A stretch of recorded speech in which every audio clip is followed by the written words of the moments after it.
Latest updates ఎప్పటికప్పుడు పొందడానికి big TV WhatsApp channel follow అవ్వండి. లింక్ డిస్క్రిప్షన్ లో ఉంది. Welcome to big TV. ఈ రోజున బిగ్ టీవీ స్టూడియోలో ఉన్న వాళ్ళని ప్రత్యేకంగా పరిచయం చేయాల్సిన అవసరం లేదు. మనతో దువ్వాడ శ్రీనివాస్, దివ్యల మాధురి. నమస్తే శ్రీనివాస్ గారు. నమస్తే సార్. మాధురి గారు బాగున్నారా? ఇలాగ రెండు పేర్లు అంటే దువ్వాడ శ్రీనివాస్, దివ్యల మాధురి అని రెండు వేరువేరుగా కాకుండా ఒకే ఇంటి పేరుతో పిలిచే రోజు ఎప్పుడని ఏమని చెప్పగలుగుతారా? లీగల్గా ఇంకా కోర్టులో డెసిషన్స్ ఉన్నాయి కదా సార్. కోర్టు నిర్ణయం వచ్చిన తర్వాత అప్పుడు ఫర్దర్ మీరు అనుకున్నవన్నీ. ఎంతకాలం వెయిట్ చేద్దాం అనుకుంటున్నారు? అది దైవాధీనం, కాల నిర్ణయం అండి. దానికి ఎవరు చెప్పలేం. అంతవరకు నేనైతే దువ్వాడ మాదిరిగానే ఉంటున్నాను, ఉందాం అనుకుంటున్నాను ఫ్యూచర్లో కూడా. ఆల్రెడీ దివ్యలు అనేది సైడ్ చేసి దువ్వాడ మాధురి, రైట్. ఫస్ట్ ముందుగా అంటే ఆయన పాలిటిక్స్లోన ఒక హీరో. సాధారణంగా ఆయన ఉండే విమర్శలు కావచ్చు, లేకపోతే ఆయన ప్రతిపక్షాన్ని ఎదుర్కొనే తీరు కావచ్చు, చాలామందికి విలన్ కూడా ఆయన. అలాంటి ఆయన్ని హీరోగా పెట్టి ఒక సినిమా తీయబోతున్నారు. ఏంటి ఫస్ట్ ఆ సినిమా కోసం చెప్పండి ఫస్ట్, ఎందుకంటే ఇవన్నిటికంటే ముందు మీరే మాధురి గారు ముందు చెప్పాలి. ముందు మీ హీరో కాబట్టి. సినిమా అంటే ఏం కాదండి, ఆల్రెడీ వాలంటీర్ అని ఒక మూవీ తీసాము. సార్ని మేజర్ రోల్గా పెట్టి ఒక మూవీ తీయడం జరిగింది. ఈ గత కొద్ది రోజులుగా జరుగుతున్న ఈ పరిణామాలకి మా స్టోరీ నచ్చి కొంతమంది డైరెక్టర్స్ మమ్మల్ని అప్రోచ్ అవుతున్నారు. మీ మూవీనే అంటే సార్ బయోపిక్ని స్టోరీగా మూవీ తీద్దామని వస్తున్నారు. ఇంకా జరుగుతున్నాయి మాటలు. త్వరలో మా మూవీ అయితే వస్తుంది. అంటే శ్రీనివాస్ గారి బయోపికా లేకపోతే మాధురి గారితో కలిపి ఉన్న బయోపికా? శ్రీనివాస్ గారి బయోపిక్ అంటే మాధురి లేకుండా ఉండదు కదా, మాధురితో ఉన్న బయోపిక్. ఓకే. అంటే ఎంతవరకు వచ్చినాయండి? అంటే అదేంటంటేనండి, ఆ స్టోరీలో 3 డైమెన్షన్స్. ఒక మధ్యతరగతి కుర్రాడు, ఒక మిడిల్ క్లాస్ బాయ్, ఏదో ఒక ఉద్యోగానికి వెళ్ళిపోయి జీవితం అయిపోయింది అనిపించుకోకుండా ఒక ఉన్నత స్థాయికి వెళ్ళాలి అని అనుకుని తీసుకునే నిర్ణయంలో ఆ మిడిల్ క్లాస్ బాయ్ నుంచి ఉన్నత స్థాయికి ఎదిగే వరకు పడే కష్టాలు, ఒక 25 సంవత్సరాల సుదీర్ఘమైనటువంటి ఒక యజ్ఞం. ఎన్నో కష్టాలు, ఎన్నో ఒడిదుడుకులు, అప్ అండ్ డౌన్స్, పడి పడి పడి ఒకవైపు వ్యాపార సామ్రాజ్యం. ఈ రెండు అధిగమించుకుంటూ మీదకి వెళ్ళటం చాలా కష్టం. ఆ వ్యక్తే ఒక గ్రానైట్ ప్రపంచంలో, గ్రానైట్ అనేటువంటి మైనింగ్ ఫీల్డ్లో మంచి పేరు ప్రఖ్యాతులు వచ్చే విధంగా ఉన్నత స్థాయికి వ్యాపారంలో రావటం, రాజకీయాల్లో కూడా మంచి స్థాయికి వచ్చేటట్టు జరగటం, ఇవన్నీ కూడా ఒక మధ్యతరగతి కుటుంబీకుడికి ఎలా సాధ్యపడతాయి అన్నది ఒక మంచి ఒక యూత్కి ఒక ఎంకరేజ్మెంట్గా ఉంటుంది. ఇదిలా ఉంటే ఫ్యామిలీ కోణం. ఓకే. ఆ ఫ్యామిలీ కోణంలో వైఫ్ అండ్ హస్బెండ్ మధ్య పెళ్ళైన 28 సంవత్సరాలు, ఒక 4-5 సంవత్సరాలు మినహాయిస్తే మిగతా జీవితం అంతా కూడా ఈర్ష్య, అసూయ, ద్వేషం, ఇవి సాధారణంగా వైఫ్ అండ్ హస్బెండ్ మధ్య ఉండవు. 99% కూడా ఉండవు. కానీ ఎందుకు ఇది ఉంటుంది? ఎందుకు ఇలా వచ్చింది? అసలు కారణం ఏంటి? అసలు ఇలాంటి ఈగోస్ ఏంటి? వైఫ్ అయితే ఏంటి, హస్బెండ్ అయితే ఏంటి, కుటుంబంలో ఎవరైనా బాగుండాలి, కానీ ఎందుకు ఇలా వచ్చింది అన్నది ఆ కుటుంబంలో జరిగేటటువంటి సంఘర్షణ. అదో కోణం. మూడో డైమెన్షన్ ఏంటంటే ఇవన్నీ జరుగుతున్నటువంటి సందర్భంలో మాధురి కోణం. ఓకే. అసలు ఇదేంటి, జీవితంలో ఇలా జరుగుతాయా? అసలు మాధురికి దువ్వాడ శ్రీనివాస్కి సంబంధం ఏంటి? ఈ సంబంధం ఒకవేళ ఉండేటప్పుడు ఎలా దీన్ని కంక్లూడ్ చేయటం, పబ్లిక్కి, ప్రజలకి కన్విన్స్ చేయాలి. ఫ్యామిలీ కోణాన్ని కన్విన్స్ చేయాలి, ఒక మిడిల్ క్లాస్ బాయ్ కోణాన్ని కన్విన్స్ చేయాలి, అలాగే ఈ ట్రాక్ని కూడా కన్విన్స్ చేయాలి. కన్విన్స్ చేస్తూ కంక్లూడ్ చేయాలని ఈ స్టోరీ తయారు చేయటం జరుగుతుంది. సో ఏ రకంగా వస్తుందన్న చూద్దాం. ప్రొడ్యూసర్ ఎవరు? మాధురి గారు మీరేనా? లేదండి, కేరళ నుంచి ఒకళ్ళు ప్రొడ్యూస్ చేయడానికి రెడీగా ఉన్నారు. ఓకే. అంటే స్క్రిప్ట్ అది అంతా రెడీ అయిపోయింది అండ్ టోటల్గా శ్రీనివాస్ గారు చెప్పిందా? చేస్తున్నారు. ఇంకా ఫైనల్ కాలేదు. అంత ఫైనల్ అయిన తర్వాత చూద్దాం. మరి మాధురి గారి పాత్ర, మీ పాత్ర అయితే మీరే వేయగలుగుతారు హీరోగా? ఆయన ప్రొడ్యూసర్ ఇష్టం, డైరెక్టర్ ఇష్టం. అది సార్ చెప్పినట్టు అది ప్రొడ్యూసర్, డైరెక్టర్ ఇష్టం. నా పాత్ర వేయమంటే నేనే వేస్తాను, వేరే ఎవరినైనా పెడతారంటే అది వాళ్ళ ఇష్టం. ఆ లైఫ్లో నీకు ఒక అవకాశం లేదు, ఈ సినిమాలు ఎందుకు ఇస్తారు మరి మీరు? Correct point. నా పాత్ర నేనే వేస్తాను. అదే కదా. అంటే శ్రీనివాస్ గారిని ఒక ఫైట్లు, డ్యూయట్స్ కూడా ఉంటాయండి ఇందులో? డ్యూయట్స్ అది మీరు ఆయనకి నేర్పించాలి తప్పించి మీకు ఎలాగా మీకేం చెప్పాల్సిన అవసరం లేదు కదా. నేను అందులో జీరో డాన్సెస్. నేను చాలామంది హీరోలు హీరోయిన్స్ డాన్స్ చేస్తుంటే చేతులు కట్టుకుని నిల్చుంటారు. అది కూడా ఇప్పుడు ట్రెండే, ఫ్యాషన్. ఎలా మరి ఆ ప్రొడ్యూసర్ డైరెక్టర్ ఏ రకంగా డిజైన్ చేస్తారో చూడండి, వారి ఇష్టం. శ్రీనివాస్ గారు, మీ సినిమాది అంటే ఒరిజినల్ కథలోంచి అంటే డైరెక్టర్ని ఎవరైనా చూస్తున్నారా, ఇంకా ఎవరైనా వచ్చే? వాళ్ళే చూసుకుంటున్నారు సార్, వాళ్ళే టీం రెడీ అవుతున్నారు వాళ్ళల్లోనే. అంతా యూత్ బ్యాచ్, ఓకే, పెద్ద ప్రామినెంట్ డైరెక్టర్స్ పేరున్న వాళ్ళు కాదు, యూత్ వింగ్స్ వాళ్ళంతా ట్రై చేస్తున్నారు. అంటే వాలంటీర్ అనేది వేరే మీరు తీశారు కదా ఒక సినిమా. వాలంటీర్ అనేది కంప్లీట్ గా పొలిటికల్ మూవీ. అంటే జగన్మోహన్ రెడ్డి గారు ప్రవేశపెట్టిన పథకాలను చూపించాలని వాలంటీర్ మూవీ అని ఒక మూవీ తీసి అది ఎలక్షన్ జగన్మోహన్ రెడ్డి గారు ఏ కాన్సెప్ట్ తో రాజకీయాల్లోకి రావడం జరిగింది, వచ్చిన తర్వాత ఆయన పరిపాలన ఎలా ఉంది, మళ్ళీ ఆయన్ని ఎందుకు ఎన్నుకోవాలి, మళ్ళీ ఆయన్నే ముఖ్యమంత్రిగా ఎందుకు చేయాలన్న కాన్సెప్ట్ తో వాలంటీర్ తీసాం. అందులో నేను క్యారెక్టర్ చేశాను. అది కొంచెం రిలీజ్ చేయడానికి ఇబ్బందులు అయ్యాయి, పొలిటికల్గా సెన్సార్ ఇవన్నీ ఇబ్బంది వచ్చింది. యూట్యూబ్ ఛానల్స్లో ఓటీటీ ప్లాట్ఫామ్లో రిలీజ్ చేసాం. ఇప్పుడు మీ రియల్ లైఫ్ స్టోరీ ఒకటి ఉంది, అంటే మీరు యూత్ లీడర్ దగ్గర నుంచి ఇప్పుడు మాధురి గారి వరకు జర్నీ, పేరేమైనా పెట్టారండి సినిమాకి? అన్న లేదండి, వాళ్ళు ఒక 4 టైటిల్స్ అనుకున్నారు. 2024 లవ్ స్టోరీ 2024 అని ఒకటి, దువ్వాడ శ్రీను మనసు దోచిన మాధురి అనేది ఏదో ఒక టైటిల్ రెడీ చేశారు. ఓ దువ్వాడ శ్రీను మనసు దోచుకున్న మాధురి, అదొకటి. ఇంకేదో ఒకటి చేశారు, ఆకాశంలో 7 రంగులు. ఓకే, అంటే ఇంద్రధనుస్ లాగా ఏ నడుస్తున్నాయి, ఏది ఫైనల్ చేస్తారో. మీకు అంటే ముందుగా many happy returns of the day. ఎందుకంటే మీ లైఫ్లో ఏం పుట్టినరోజులు ఎన్ని చేసుకున్నారో తెలియదు, కానీ మాధురి గారు చేసిన పుట్టినరోజు మాత్రం మీకు లైఫ్ లాంగ్ గుర్తుండిపోయే పుట్టినరోజు అనుకుంటా. చాలా బాగా చేశారు. I felt very happy. ఈర్ష్య అసూయల మధ్య జరిగే ఇన్నాళ్ల పుట్టినరోజుల వేడుకల కన్నా ఈరోజు జరుపుకున్నవి, ఈ మధ్య నవంబర్ 4 జరుపుకున్నవి సంతోషంగా అనిపించింది నాకు. అందుకని మీకు ఒక కష్టమైన ప్రశ్న అడిగాం అనుకుంటున్నాను. మాధురి గారి పుట్టినరోజు ఎప్పుడు, ఎంత గ్రాండ్గా చేయాలనుకుంటున్నారు? డిసెంబర్ 12. ఓ, నేను ముందుగా ప్రిపేర్ చేశారా లేకపోతే గుర్తుపెట్టుకున్నారా? మీరే కదా ఇప్పుడు అడిగారు, అసలు క్వశ్చన్ అడుగుతారని కూడా మాకు తెలియదు కదా. మీరు అడిగిన క్వశ్చన్ కదా అంటే ఇప్పుడే నెక్స్ట్ మంత్. ఓకే, నాది నవంబర్, తంది డిసెంబర్. అంటే ఆ రోజున మేము ఆ యూట్యూబ్లో అప్లోడ్ చేసినవన్నీ చూసాం. చాలా గ్రాండ్ గిఫ్ట్ మీకు. అంటే ఆవిడ ఇచ్చిన బహుమతితో పాటు ఆ చుట్టూ అరేంజ్ చేయటం కావచ్చు, మిగతా వాళ్ళందరినీ పిలవడం కావచ్చు, మిమ్మల్ని వెల్కమ్ చెప్పడం కావచ్చు. మరి మీరు ఎలా ప్రిపేర్ అవుతున్నారు? నేను నా పేరు చెప్పి తనే అన్ని ప్రిపేర్ చేస్తాను సార్. నేను అలా నిల్చుంటాను, ఏదో సరదాగా ఎంటర్టైన్. చాలా కాలం అలా నిల్చునే తప్పు చేశారేమో.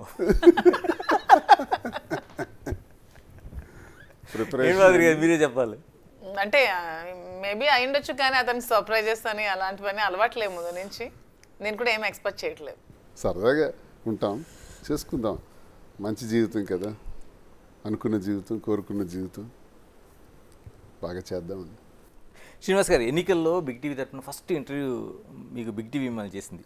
ఏదైతే మీకు వివాదం కానీ కేంద్ర బిందుగా ఉందో బిల్డింగ్, అక్కడ ఫస్ట్ నేను ఇంటర్వ్యూ చేశాను.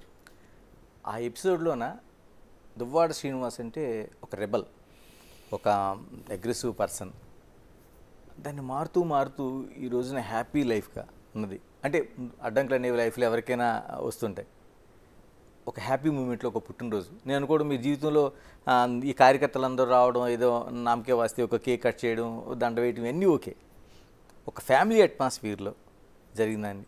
ఆ లైఫ్ చేంజెస్ అన్నీ చూస్తే ఏమనిపిస్తుంది మీకు? ప్రేమతో పుట్టినరోజులు ఎప్పుడు జరగల నాకు. మీరు అన్నట్టు అంతే. నవంబర్ 4 ఆ ముందు రోజు నుంచే కార్యక్రమాలు స్టార్ట్ అవుతాయి. అంటే క్యాడర్ చేస్తారు. ఓకే, కార్యకర్తలు వస్తారు, స్టేజ్ డయాస్ వేస్తారు, మ్యూజిక్లు పెడతారు, డ్యాన్సులు పెడతారు, ప్రజలు వస్తారు, పోతారు. కొన్ని వేల మంది ప్రజలు ఆ రోజు రావటం అన్నది నాకు ఆనవాయితీ. వచ్చి కలిసి కనీసం 10,000 మంది వస్తారు ఎవ్రీ బర్త్డేకి. ఎంటైర్ కాన్స్టిట్యున్సీ నుంచి చుట్టాల మంది. Wide publicity. ఇదంతా పార్టీ పరంగా జరుగుతుంది, రాజకీయంగా జరుగుతుంది. కార్యకర్తలు లీడర్స్ ద్వారా జరిగేవే నేను చూశాను ఇంతవరకు. కానీ ఇంట్లో ప్రేమతో జరగడం అన్నది నేను ఎప్పుడు అబ్జర్వ్ చేయలేదు.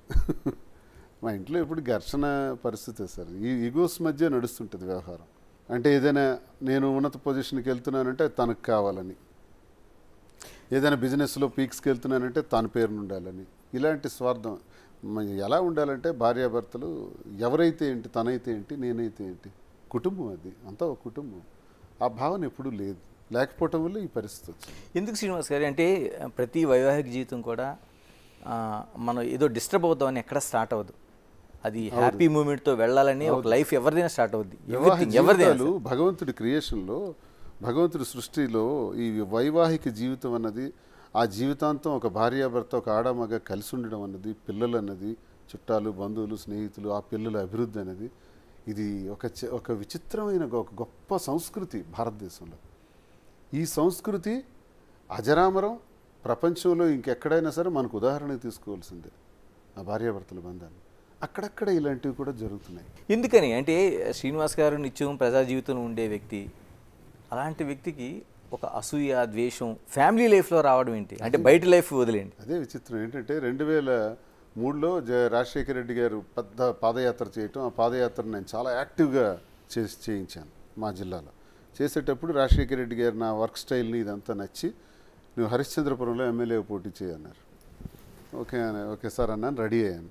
కానీ అక్కడికి 1 వీక్ 10 డేస్ తర్వాత వాణి వాళ్ళ ఫాదర్ వెళ్ళి ఆ టికెట్ మాకు ఇవ్వాలి, లేకపోతే ఇండిపెండెంట్గా వేస్తామన్నారు. అప్పుడు రాజశేఖర రెడ్డి గారు నాకు బ్లాంక్ బీఫామ్ ఇచ్చేశారు. నీ ఇష్టం, నీ ఇంట్లో డిస్కషన్ జరుగుతుంది, నేనేమీ చెప్పను, నువ్వు ఎవరి పేరు రాసుకుంటావో నీ ఇష్టం, ఎలక్షన్ గురించి అయితే నీతోనే మాట్లాడతాను అని నాకు బ్లాంక్ బీఫామ్ ఇచ్చారు. అప్పుడు నేనే డి వాణి అని రాసేసి ఆమెకి ఇచ్చేసాను. అడిగారు కదా. అది 2004 సంవత్సరం, ఇది 2024 సంవత్సరం. 20 సంవత్సరాల వరకు ఇది కొనసాగుతూనే ఉంది. ఎన్నిసార్లు నేను పోటీ చేసేటప్పుడు అడ్డంగా రావటం, అడ్డు తగలటం, ఇబ్బందులు ఇంట్లో నుంచే స్టార్ట్ అయ్యాయి సార్. ఇంటే గెలిచి రచ్చ గెలాలంటారు. రచ్చ నేను గెలిచానని అనుకుంటాను. ప్రజాభిమానాన్ని పొందగలిగాను, ప్రజలు, క్యాడరు, పార్టీ, నాయకులు అన్నీ పొందాను. ఇంట్లో మాత్రం ఫెయిల్ అయ్యాను.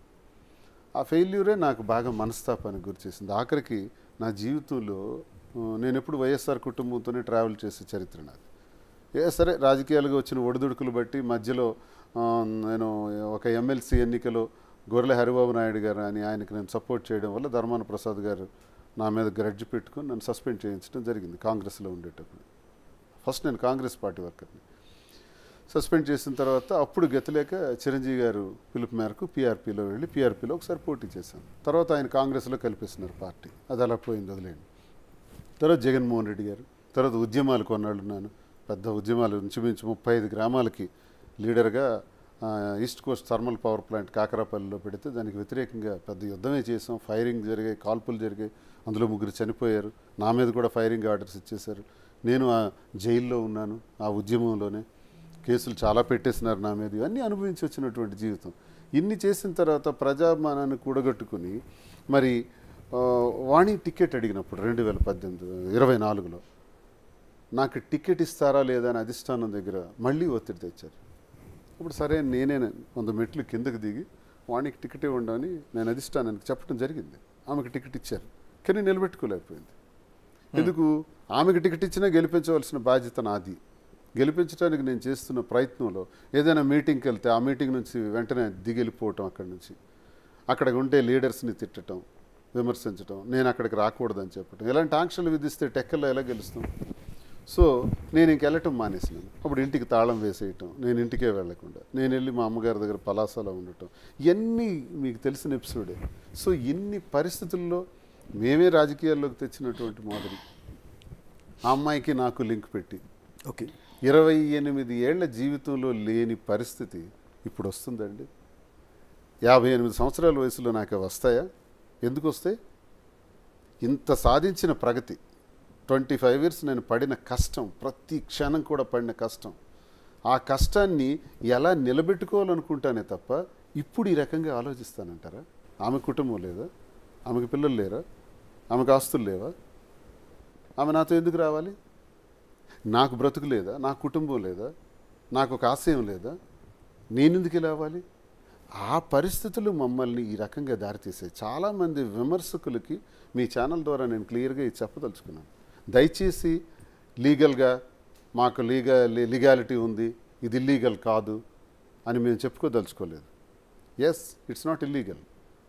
ఇలా కలిసి ఉండడం అనేది ఇల్లీగల్ కాదు జ్యుడిషియరీ ప్రకారం. But morally it's wrong. సంఘపరంగా ఇది తప్పు, సంఘపరంగా తప్పని మాకు తెలుసు, కానీ మా పరిస్థితులు మాకు తప్పలేదు. తప్పని పరిస్థితుల్లో మేము ఈ నిర్ణయం తీసుకోవాల్సి వచ్చింది, వచ్చి ఈ రకంగా ఉండాల్సి వచ్చింది. ఏం చేయాలి చెప్పండి? విమర్శకులకే నేను అడుగుతున్నాను మీ ఛానల్ ద్వారా. ఇంట్లో నా పరిస్థితి అంతా ఎక్స్ప్లెయిన్ చేశాను, అందరికీ ప్రజలందరికీ తెలుసు. ఈ పరిస్థితుల్లో ఇంటికి తాళం వేసేసిన తర్వాత నేను ఎలా బ్రతకాలి? ఏదో ఒక నిర్మాణం చేసుకుని నాకు ఇల్లున్నాను, ఆ ఇల్లు కూడా నాకు రాసి ఇచ్చేయండి అని ఇంటి మీదకి దాడి చేస్తే, ఆస్తులన్నీ రాసేసిన తర్వాత ఆ ఇంటిని కూడా ఇచ్చేయండి అంటే, మరి ఆ ఇంటికి తాళం వేస్తే నేను ఎలా బ్రతకాలి? ఆ పరిస్థితుల్లో ఒక మనిషి నాకు తోడుగా వచ్చి, ఇప్పటికి ఈ పరిస్థితుల్లో మీ కుటుంబం ఇలా దెబ్బతిన్నారో, నాకు రాజకీయాల్లోకి తీసుకొచ్చారు, నన్ను నాశనం చేస్తారు, గుడ్ బై అని చెప్పేసి పోవచ్చు తన కుటుంబంకి తను వెళ్ళి ఉండొచ్చు. చాలామంది ఈ ప్రశ్న వేశారు. మళ్ళీ తల్లిదండ్రుల దగ్గర క్షమాపణలు చెప్పుకోవచ్చు, లేకపోతే ఆ అత్తవారి దగ్గర క్షమాపణలు చెప్పుకొని ఉండొచ్చు. కానీ ఈ కుటుంబం రప్చర్ అయిన దానిలో నా జీవితం నాశనం అవటం, నేను రోడ్డున పడిపోవటం, తన జీవితాన్ని కూడా మా కుటుంబం వల్లే నష్టం జరగటం, ఆ పరిస్థితుల్లో తను నాకు అండగా నిలబడటం తప్ప, ఇది సంఘపరం సమాజపరంగా ఇవన్నీ ఆలోచించే అవకాశం, తీరిక, సమయం మాకుందా? ఏ స్కోప్ ఉంది? ఏ స్కోప్లోకి ఇచ్చేసాం. కానీ మేమిద్దరం ఒకటే నిర్ణయం తీసుకున్నాం. మనం తీసుకునే నిర్ణయంలో చట్టపరమైనటువంటి సమస్యలు ఉంటాయి. కోర్టుకి వెళ్ళాం. వాణియే చాలా కేసులు నా మీద వేసింది. 28 సంవత్సరాలకు తర్వాత నా మీద గృహహింస చట్టం కింద కేసు వేశారు. నాకు అది వింటే చాలా ఆశ్చర్యకరంగా ఉంది. 28 years తర్వాత గృహహింస ఉంటుందా? అది గృహహింస. ఇవన్నీ అనుభవించి ఆఖరికి డివర్స్ పిటిషన్ కూడా పడ్డాయి. అవన్నీ ఒకవైపు వాదనలు జరుగుతున్నాయి, ఆ డెసిషన్స్ వస్తాయి. వచ్చిన తర్వాత నిర్ణయం మీరు అన్నది జరుగుతుంది. అంతవరకు మేము ఒక ఫ్రెండ్స్గా ఉందాం. ఏదైతే కొనసాగామో, ఏ కారణం వల్ల అయితే నష్టపోయినామో, ఎక్కడైతే కోల్పోయినామో అక్కడే మళ్ళీ ఎత్తుక్కోవాలి. పోయిన వస్తువు ఎక్కడ పోయిందో అక్కడే వెతకాలి. అక్కడే కదా కోల్పోయాం గౌరవం టెక్కల్లో, అక్కడే వెతుక్కుంటా, అక్కడే కష్టపడతాం. ఇద్దరం ప్రజల్లోకి వెళ్తాం, ప్రజల్లో కష్టపడి పనిచేస్తాం, మళ్ళీ మేము అనుకున్న ఆశయాన్ని సాధిస్తాం. మా ఇద్దరికి ఒక ముఖ్యమైన బాధ్యత ఉంది. తనకు 3 పిల్లలు, నాకు 2 పిల్లలు, 5 పిల్లలు ఉన్నారు. మా ఇద్దరి నిర్ణయం వల్ల, వాణి తీసుకున్నటువంటి ఒక దుర్మార్గమైనటువంటి నిర్ణయం వల్ల, మా జీవితాలు ఇలా పోవటం వల్ల పిల్లల జీవితంగా మాత్రం నష్టపోకూడదు. సో శ్రీనివాస్ ఆ 5 పిల్లలకి బాధ్యత వహించవలసిన అవసరం మా ఇద్దరికి ఉంది. అది మేము ప్రైమరీ పాయింట్ కింద తీసుకున్నాం. అది తర్వాత సమాజ సేవ. ఇక్కడతో మా జీవితాన్ని ఇలా కొనసాగించాలనుకుంటున్నాం. ఇందులో ఏ డౌట్స్ ఏం లేదు. ఎవరైనా విమర్శకులు, చాలామంది యూట్యూబర్స్ మాట్లాడుతుంటారు, ఇష్టానుసారం మాట్లాడుతుంటారు. నా చొక్కా విప్పి నేను చెప్పాను, షర్టిలా విప్పాను, నా పుట్టుమచ్చలు ఉన్నాయి, చూశారు కాబట్టి ఆ యూట్యూబర్స్ మాట్లాడుతున్నారు. దమ్ముంటే మీ చొక్కా విప్పండి, మీ మచ్చలు చూపించండి, లేదు ఛాలెంజ్ చేయండి. ఆ యూట్యూబర్స్ ఎవరైతే కామెంట్లు చేస్తున్నారో, వాడు ఒకడు ఉంటాడు, ఎవడో పేరు మర్చిపోయాను, ఆ యూట్యూబర్స్ వాళ్ళ షర్ట్స్ కూడా నేను ఇప్పి చూపించగలను. లేదా వాళ్ళు ఏమైనా కావాలనుకుంటే వాళ్ళ చరిత్ర కూడా ఇప్పేయగలను. అది పెద్ద సమస్య కదా, నాకు అనవసరం. నా గురించి కెలుకుతున్నారు కాబట్టి నేను చెప్తున్నా. నా గురించి నేను క్లారిటీగా ప్రజలందరి ముందు ఇప్పుడు మీ ద్వారా నేను చెప్తున్నాను. మీరు చెప్పగలరా? మీకు అది దమ్ముందా? విమర్శించే వాళ్ళకి మీకు మచ్చలు లేవా? నేను చేసింది తప్పే, మేము చేసింది సమాజపరంగా తప్పే, కానీ మాకు తప్పలేదు, మేము ఈ నిర్ణయం తీసుకున్నాం.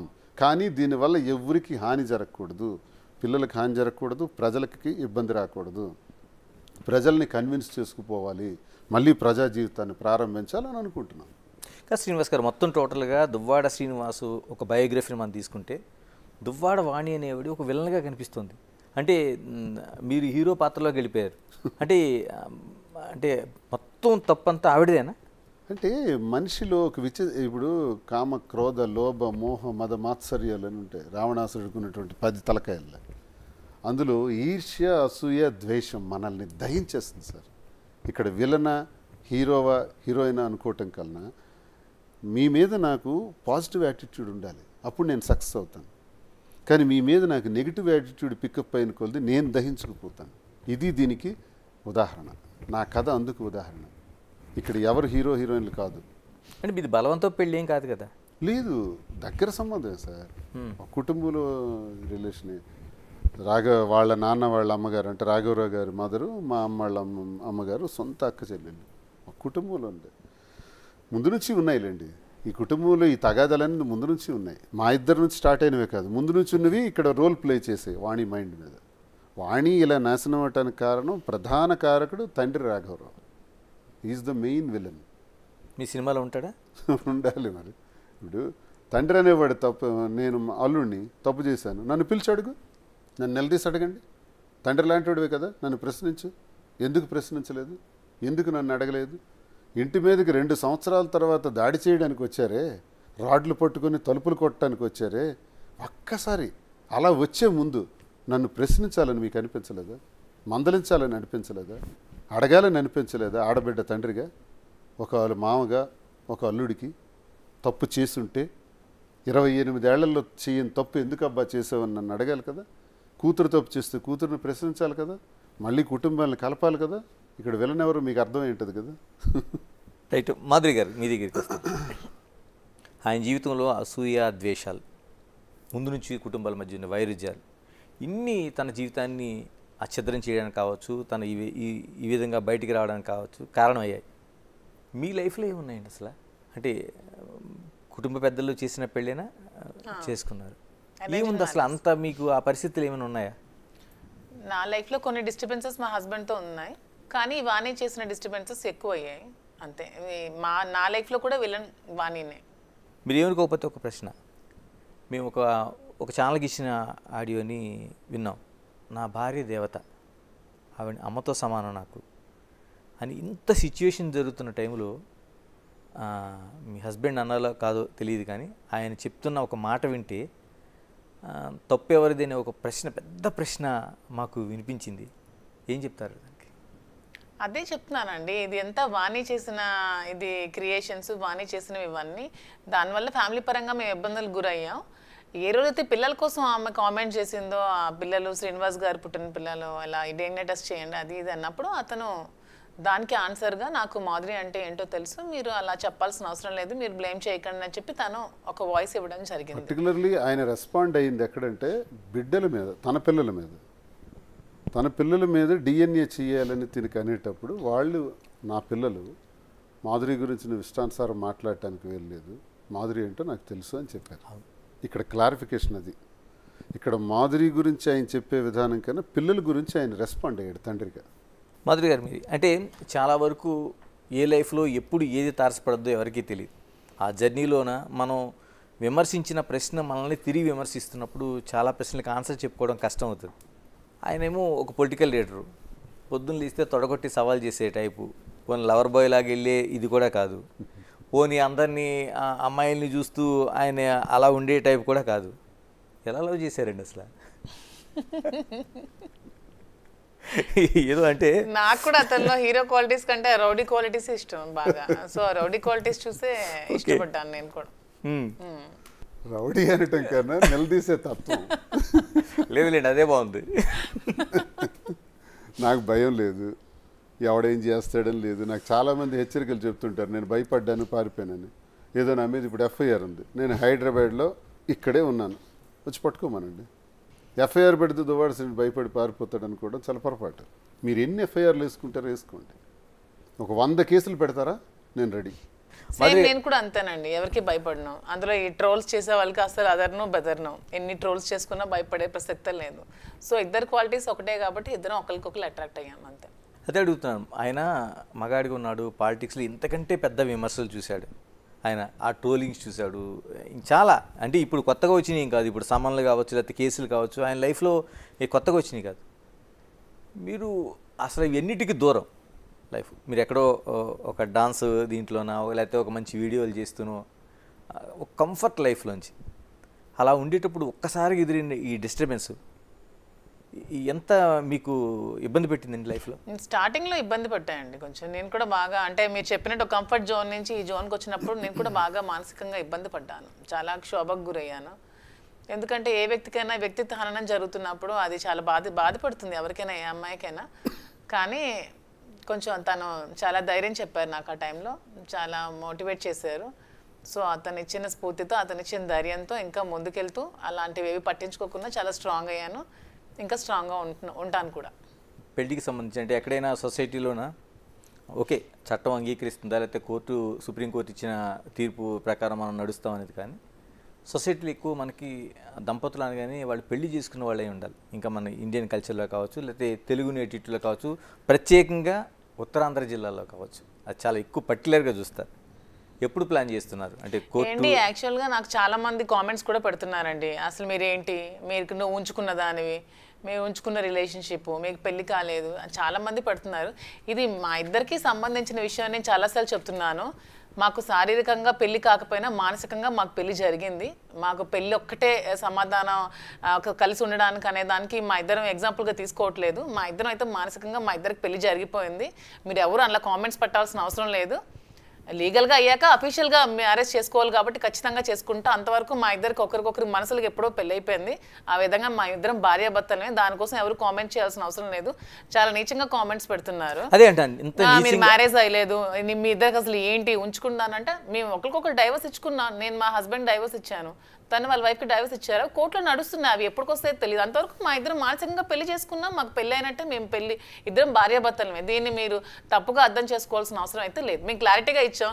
ఇది అందరూ అన్అఫీషియల్గా మెయింటైన్ చేస్తారు. అతను చెప్పినట్టు తను పబ్లిక్గా ఓపెన్గా మేము చాలా పబ్లిక్గా తిరుగుతాం అంటే మీ అందరికంటే మేమే ప్రౌడ్గా ఫీల్ అవుతున్నాం.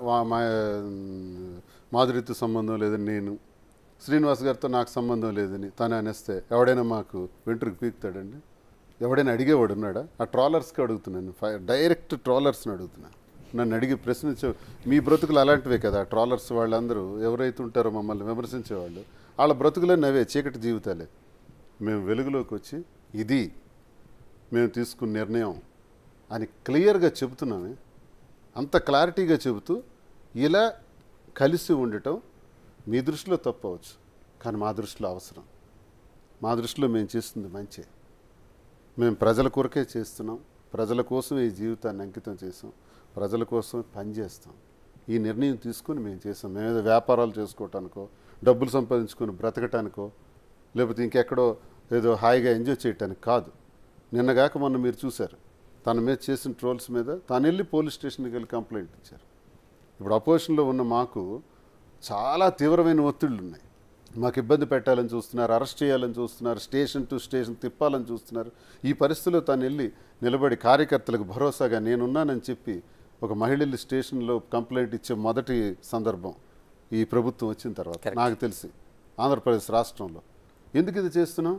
పార్టీకి బలం ఇవ్వటానికి, కేడర్కి బలం ఇవ్వటానికి. మనకు నమ్ముకుని ఉండే వాళ్ళకి ఇదే పరిస్థితి ఉంది. వాళ్ళని స్టేషన్లకి తిప్పి ఈడ్చి ఇబ్బంది పెడుతున్నారు. కాబట్టి అలాంటివి జరిగితే మేము ఉన్నాం సుమా అని చెప్పడానికి.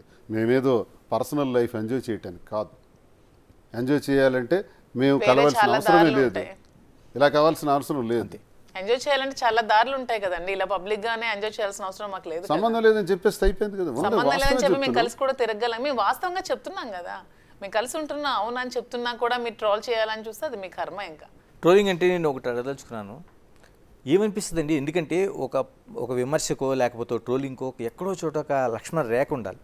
అలాంటి బయటికి దాటి సారిటీసే దువ్వాడ దువ్విన ఇలాంటి కామెంట్స్ చూసేటప్పుడు ఏమనిపిస్తుంది అసలు మీకు? చెప్తున్నాను కదా, ఒకప్పుడు స్టార్టింగ్లో అయితే నేను చాలా బాధపడ్డానండి. తర్వాత చెప్తున్నాను కదా, అతను నాకు ఇచ్చిన ఒకటి అనిపిస్తుంది, మమ్మల్ని ఎదుర్కొనే దమ్ము ధైర్యం లేక మీరు మా వెనకాల నీచంగా ట్రోల్ చేస్తున్నారు, అంతే మీ బతుకు. అంతకు మించి మీరు ఎదిగేది లేదు, మా ముందుకొచ్చి మీరు ఫేస్ చేసేది లేదు. మీకు దమ్ము ధైర్యం ఉంటే నా ముందుకొచ్చి మాట్లాడండి రా. ఒక్కొక్కడికి చెప్తున్నాను ట్రోల్ చేసేవాడికి, నిజంగా మీకు అన్ని గట్స్ ఉంటే నా ముందుకొచ్చి మీరు కామెంట్ చేయండి, నా ముందుకొచ్చి మాట్లాడి. నా అడ్రస్ తెలుసు కదా, అక్కడే ఉంటాను కదా, రండి. ఎవ్వడికి భయపడే అంత పిరికిదేం కాదు ఈ మాదిరి. మీరు ట్రోల్ చేస్తే పారిపోయేంత పిరికిదాన్ని కాదు. అలాంటి పిరికిదాన్ని అయితే నేను ఎప్పుడో హ్యాపీగా ఎక్కడికో వెళ్ళి దాక్కొని సెటిల్ అయ్యి హ్యాపీగా నేను ఉండొచ్చు. అలాంటి వాటికి బెదిరేది ఏమీ లేదు, అసలు భయపడే ప్రసక్తే లేదు. మీరు ఎన్ని ట్రోల్స్ చేసుకుంటారో, ఎంత పెట్టుకుంటారో పెట్టుకోండి. పైనుంచి దేవుడు అనేవాడు ఒకడు ఉంటాడు, he will give the correct judgment to everyone. Srinivas గారు, పొలిటికల్ లైఫ్లో మిమ్మల్ని పార్టీ దాంట్లో చూసింది. ఒక్కసారిగా అంటే వ్యక్తిగత జీవితం అనేది ఎప్పుడు ఎక్కడ టర్న్ అవుద్దో ఎవరికి తెలియదు, ఎటువంటి వస్తాయో తెలియదు. ఇలాంటి సిచ్యువేషన్ వచ్చినప్పుడు పార్టీ ఎలా ఉందండి మీ పట్ల? అంటే నేను ఒకటి చెప్పాలి సార్, నాకు రాజకీయంగా అడుగులు నేర్పింది డాక్టర్ వైఎస్ రాజశేఖర రెడ్డి గారు. జిల్లాలో దువ్వాడ శ్రీనివాస్ అనే పేరు పరిచయం చేసింది కూడా డాక్టర్ వైఎస్ రాజశేఖర రెడ్డి గారు. విద్యార్థి రాజకీయాల నుంచి ఆయన దగ్గర నేను వెళ్తుండేవాడిని, కలుస్తుండేవాడిని. పులివెందులు ఉంటే పులివెందుల, హైదరాబాద్ ఉంటే హైదరాబాద్ వెళ్తుండేవాడిని. ఆ తర్వాత జరిగిన పరిణామాల్లో జగనన్న అనేటటువంటి వ్యక్తి రాజశేఖర రెడ్డి గారి కుమారుడిగా రాజకీయాల్లోకి వచ్చిన తర్వాత మాకు పెద్ద భరోసా దొరికింది, ఒక నమ్మకం దొరికింది. జగన్ గారిని నేను ఎలా ఊహిస్తానంటే నాకు ఒక దైవ సమానుడు, మనసుని అర్థం చేసుకుని నా కోసం ఎన్నో సందర్భాల్లో ఆయన నిలబడిన వ్యక్తి. ఈ జన్మలో ఆయన రుణం నేను తీర్చుకోలేనమ్మా, అంతగా నిలబడి నాకు సహకరించిన వ్యక్తి. జగన్మోహన్ రెడ్డి గారికి గురించి చాలామందికి తెలియదు. ఒక్కసారి ఆయన్ని కలిసిన, ఒక్కసారి ఆయనతో చేయి కలిపిన, కళ్ళల్లో కళ్ళు పెట్టి ఆయన చూసిన, జీవితంలో మళ్ళీ ఆయన వదలరు. అంటే ఈ క్రైసిస్లో కూడా మీకు అండగా ఉన్నారు కదా. నన్ను సస్పెండ్ చేయాలి అసలు. చాలామంది అంటున్నారు దువ్వాడ శ్రీనివాస్ లాంటి వాడికి జగన్మోహన్ రెడ్డి సపోర్ట్ చేస్తాడు, జగన్మోహన్ రెడ్డి ఇలాంటి వాళ్ళకే ఉంచుతాడు. నా లైఫ్ అంతా చెప్పాను, సంఘపరంగా తప్పు కాబట్టి నాకు జగన్మోహన్ రెడ్డి గారు సస్పెండ్ చేయాలి అసలు. అలా సస్పెండ్ చేసుకుంటూ పోతే ఈ విమర్శలు చేసిన వాళ్ళకి ఏం చేయాలి? ఒక్కొక్కడికి 200 సంవత్సరాలు జైలు శిక్ష చేయాలి. అన్ని నేరాలు చేసిన వాళ్ళు కూడా ఉన్నారు విమర్శలు చేసేవాళ్ళు. సో ప్రతి తప్పుకి ఒక క్షమాపణ ఉంటుంది, ప్రతి సమస్యకి ఒక పరిష్కారం ఉంటుంది. జగన్మోహన్ రెడ్డి గారు ఒక జీసస్ క్రీస్ట్, ఒక లార్డ్ వెంకటేశ్వర అని నేను నమ్ముతాను. అంత గొప్ప వ్యక్తి, మా మనసుల్ని అర్థం చేసుకునే వ్యక్తి. పర్సనల్ విషయాల్ని రాజకీయాలకు లెక్కగట్టి అందరూ అన్నట్టు సస్పెండ్ చేయాలి అనుకుంటే తప్పులు చేయని వాళ్ళు ఎవరు? కాబట్టి ఈ టైంలో నేనేమనుకుంటున్నానంటే విమర్శకుల కన్నా నిజంగా నా కోసం ఈ టైంలో కూడా నిలబడి నాకు ఏ ఇబ్బంది లేకుండా చూసినటువంటి వ్యక్తి జగన్మోహన్ రెడ్డి. కాబట్టి శాశ్వతంగా ఆయనకు రుణపడి ఉన్నాను. నా జీవితంలో నాకు ఉండేవి 2 లక్ష్యాలు, 1 ప్రజాసేవ, 2 జగనన్నకి అండదండలుగా ఉండటం. శ్రీనివాస్ గారు, అంటే నేను మిమ్మల్ని ఇంటర్వ్యూ చేసిన టైంలో ఎన్నికల ముందు పవన్ కళ్యాణ్ వ్యక్తిగత జీవితం కోసం, అసలు ఆ పెళ్ళిళ్ళ కోసం మీరు మాట్లాడిన తీరు, అంటే దాన్ని నేను ప్రస్తావించట్లేదు, కానీ ఏ మనిషి లైఫ్లో అయినా ఎప్పుడు ఏం జరుగుతుందో తెలియదని. ఇప్పుడు మీ లైఫ్లో జరిగింది ఇది అనుకోని ఒక ఘటన. ఏమనిపిస్తుంది దాంతో అప్పటితో పోల్చుకుంటే? మీకు ఆ రోజున చేసిన విమర్శలు, ఈ రోజు నిజ జీవితం. ఈ ఘటనకి కొన్ని నెలలు, సంవత్సరం ముందు నేను ఆ విమర్శ చేశాను. నిజమే, చేసిన దానిలో నేనేమని విమర్శ చేశానంటే మా వైజాగ్ అమ్మాయి నందిని అని ఒక అమ్మాయిని ఆయన పెళ్లి చేసుకున్నారు, చక్రధర్ గారు అమ్మాయి. ఆమెకు విడాకులు ఇచ్చిన తర్వాత రేణుదేశాయికి చేసుకున్నారు. ఓకే, అది కరెక్టే, అది నేను తప్పు పట్టట్లా. రేణుదేశాయి గారికి చేసుకున్న తర్వాత మూడో వ్యక్తికి గర్భం దాల్చారు, 3వ వ్యక్తి అని నేను అనలా, రేణుదేశాయి గారు అన్నారు. రేణుదేశాయి గారు చాలాసార్లు ఈ విషయం బాధపడేటప్పుడు రేణుదేశాయి గారు పవన్ కళ్యాణ్ భార్యను కూడా చూడకుండా ట్రోల్ చేశారు. ఎవరు? ఈ జనసేన పిచ్చోళ్లే విపరీతంగా ఆవిడని కూడా ట్రోల్ చేసి పడేసినారు. ఆవిడ నన్ను క్షమించండి, నేను ఈ మాట నేను అడిగినందుకు క్షమించండి అని చాలాసార్లు ఆవిడ ప్రాధాయపడి రిక్వెస్ట్ చేశారు కూడా. అంతగా ట్రోల్ చేశారు. వాళ్ళకి ఇది ఉండదు, కామన్ సెన్స్ ఉండదు. సో అది నేను ప్రశ్నించాను, మరి అది నేరం కాదా? ఎప్పుడైతే 3వ స్త్రీతో గర్భం దాల్చారో ఆ తర్వాత కొద్ది రోజుల తర్వాత ఇది జరిగింది. ఏది? ఈ 2వ భార్యతో విడాకులు అనేది జరిగింది. ఆ తర్వాత ఇప్పుడు 3వ భార్యకి పెళ్లి చేసుకున్నారు అన్నది ఇప్పుడు చేసుకోవచ్చు, నేను కాదనట్లే. ఈ విషయాన్ని నేను అడిగాను. అయితే మరి మీరు ఇన్ని అన్నారు కదా, మీ జీవితంలో ఎలా జరిగింది కదా అంటే, నా జీవితంలో జరిగింది ప్రతి ఒక్కటి చెప్పాను ప్రజలకి. పవన్ కళ్యాణ్ చెప్పగలిగాడు, చేసుకుంటూ పోయాడు. ఆయన ఒకటోది, నెంబర్ 2, నెంబర్ 3 చేసుకుంటూ పోతే వాళ్ళ ఆరోపణల వల్ల మనకు తెలిసింది, వాళ్ళు ఒకరికొకళ్ళు మాట్లాడుకోవటం వల్ల తెలిసింది. నాది అలా కాదే, నా పైన ఎవరు ఆరోపణ చేయలేదే, నేనే చెప్పా. నా మొదటి జీవితం ఇది, నా 2వ జీవితం ఇది, నేను ఇలా చేస్తున్నాను అని ఎప్పుడు చెప్పాను? గొడవ జరుగుతున్న మొదటి రోజే చెప్పాను. ఎక్కడ అబద్ధం ఆడలేదే. ఆయనకి నాకు ఈ డిఫరెన్స్ ఉంది కదా, నేను వాస్తవాలు చెప్పాను కదా, ఆయన చెప్పలేకపోయారు కదా. కాబట్టి ఆ విమర్శ తప్ప ఒప్ప అనడం కన్నా పవన్ కళ్యాణ్ చేసుకోవటంలో కూడా 3 పెళ్ళిళ్ళు చేసుకోవడం తప్ప ఒప్ప అంటే ఆయన అవసరం, ఆయనకున్న పరిస్థితులు, ఆయనకున్న ఎటువంటి ప్రభావాలు పరిస్థితులు అటువంటి పరిస్థితికి దారితీసాయో ఆయనకు తెలుస్తుంది, నాకు తెలియదు కదా. ఇప్పుడు నేను చెప్తున్నా, నా పరిస్థితులు బట్టి నేను ఈ నిర్ణయం తీసుకోవాల్సింది వచ్చింది, ఆయన పరిస్థితులు బట్టి ఆయన నిర్ణయం తీసుకున్నారు. కానీ ఈ విషయంలో వ్యక్తిగతానికి సంబంధించిన విషయం, అది పవన్ కళ్యాణ్ గారిది కానీ మాది కానీ. సో ఆ పరిస్థితులు ప్రభావాలే ఇటువంటి స్థితులకు దారితీస్తుంటాయి అన్నది అఫ్కోర్స్ నాకు కూడా అర్థమైంది. దీన్ని ఎక్కువగా మాట్లాడకపోవడం కూడా మంచిదే, వ్యక్తిగత విషయాలు. మాధురి గారు, చాలా వరకు మానవ సంబంధాలన్నీ ఆర్థిక సంబంధాలనేది ఒక ప్రధానమైన సూత్రం. అంటే భార్య, భర్త, పిల్లలు, తండ్రి, తల్లి అన్నీ కూడా ఎక్కడో చోట ఒక పిన్ పాయింట్ దగ్గర ఆర్థిక సంబంధాల దగ్గర ఆగిపోతాయి. ఇప్పుడు నిజంగా మీ ఇద్దరి మధ్య ఉండే సంబంధం కూడా ఆ రోజు వాణి గారు పెట్టిన గొడవ ఇవన్నీ కూడా ఒక ఆర్థిక సంబంధం దగ్గర ముడిపడి ఆగిపోయింది. అంటే ఏంటి అసలు నిజంగా ఆర్థిక లావాదేవీ ఎక్కడ ముడిపడి ఉండిపోయింది? అంటే మీ పేరుతో ఆ రోజున రాశారని, లేకపోతే మీరు కొంత అప్పు ఇచ్చారని? ఆ హౌస్ అనేది మా ఇద్దరం కలిసి ఉండడానికి మేము కలిసి నిర్మించుకున్న హౌస్ అది. మీ ఇద్దరు కలిపి? మా ఇద్దరం కలిపి నిర్మించుకున్నాం. సో నేను నా దగ్గర ఉన్న డబ్బులు నేను పెట్టాను, అతని దగ్గర ఉన్న డబ్బులు అతను పెట్టారు, ఇద్దరం కలిసి నిర్మించుకున్న హౌస్ అది. సో అది కూడా వచ్చి ఆక్యుపై చేసి తీసుకెళ్ళిపోతాము, అది కూడా వచ్చి తీసుకొని మమ్మల్ని రోడ్డు మీద పెట్టేస్తామంటే ఎవరు చూస్తూ ఊరుకోరు కదా. సో మీరు అన్నట్టు ప్రపంచం అంతా సంబంధాలను ఆర్థిక సంబంధం అవ్వచ్చు, కానీ మాధురి దువ్వాడ శ్రీనివాస్ది ఆర్థిక సంబంధం కాదు, అది మానసికమైన సంబంధం మాత్రమే. 100% ఆర్థిక సంబంధం మా ఇద్దరిది కాదు. వాణి గారు చెప్పినంత స్ట్రైట్గా మీరు ఎందుకు చెప్పలేకపోయారండి? మా ఇద్దరం కలిపి ఉండటం కోసం ఒక ఇల్లుని కట్టుకుంటున్నాం, మేము ఉండాలనుకుంటున్నాం అని అమ్మాయి ఎంత స్ట్రైట్గా చెప్పదలుచుకున్నప్పుడు ఎందుకు దువ్వాడ శ్రీనివాసు ఎందుకు చెప్పలేకపోయారు? అంటే తన ఇంటి దగ్గరికి రావటమే మొదటి రోజే పిల్లల్ని కలవటానికి, తండ్రిని కలవటానికి పిల్లలు వచ్చారు అని చెప్పింది. పిల్లలు కలవటానికి అలా రావటం ఏంటి? మీడియా ఎందుకు పిల్లలు కలవటానికి? కారాలు, నిచ్చెన్లు, రాడ్స్ ఇవన్నీ ఎందుకు? ఒక ప్లాంట్గా వచ్చింది. రెండో రోజు అలాగే వచ్చి డోర్లన్నీ విరగ్గొట్టి లోపల ఎంటర్ అవడానికి వచ్చారు. మూడో రోజు, నాలుగో రోజు టెక్కల్లో నువ్వు ఉండకూడదు, ఇంకెక్కడికైనా పోవాలి, ఎమ్మెల్సీగా ఉండకూడదు, రాజీనామా చేయాలి, లేనిపోని మాటలంటూ ఆడిన అర్థం పర్థం లేని మాట్లాడారు. లాస్ట్గా ఆమె ఏం చెప్పారంటే ఇంటిలోకి నేను ఎలాగైనా వస్తాను అని చెప్పారు. అప్పుడు ఇంటి సందర్భం వచ్చింది. ఈ ఇల్లు నాకు కావాలి అన్నది. ఇల్లు నీకు కావాలి అనుకునేటప్పుడు ఇల్లు నాది కాదు ఇది అంటే. నేను ఇంకోటి చెప్పాను, ఎప్పటికైనా నా తరం తర్వాత నేను అయిపోయిన తర్వాత పిల్లలకి వస్తుంది, ఎక్కడికి వెళ్ళిపోతుంది. కానీ మీరు అది అంతవరకు ఆగలేదే, ఆగకుండా ఇల్లు కూడా నాకు ఇచ్చేయాలి అనేటప్పుడు ఆ ఇల్లు కట్టడంలో తన భాగస్వామ్యం కూడా ఉంది కాబట్టి నేను ఆ ఇల్లు ఎలా ఇవ్వాలి?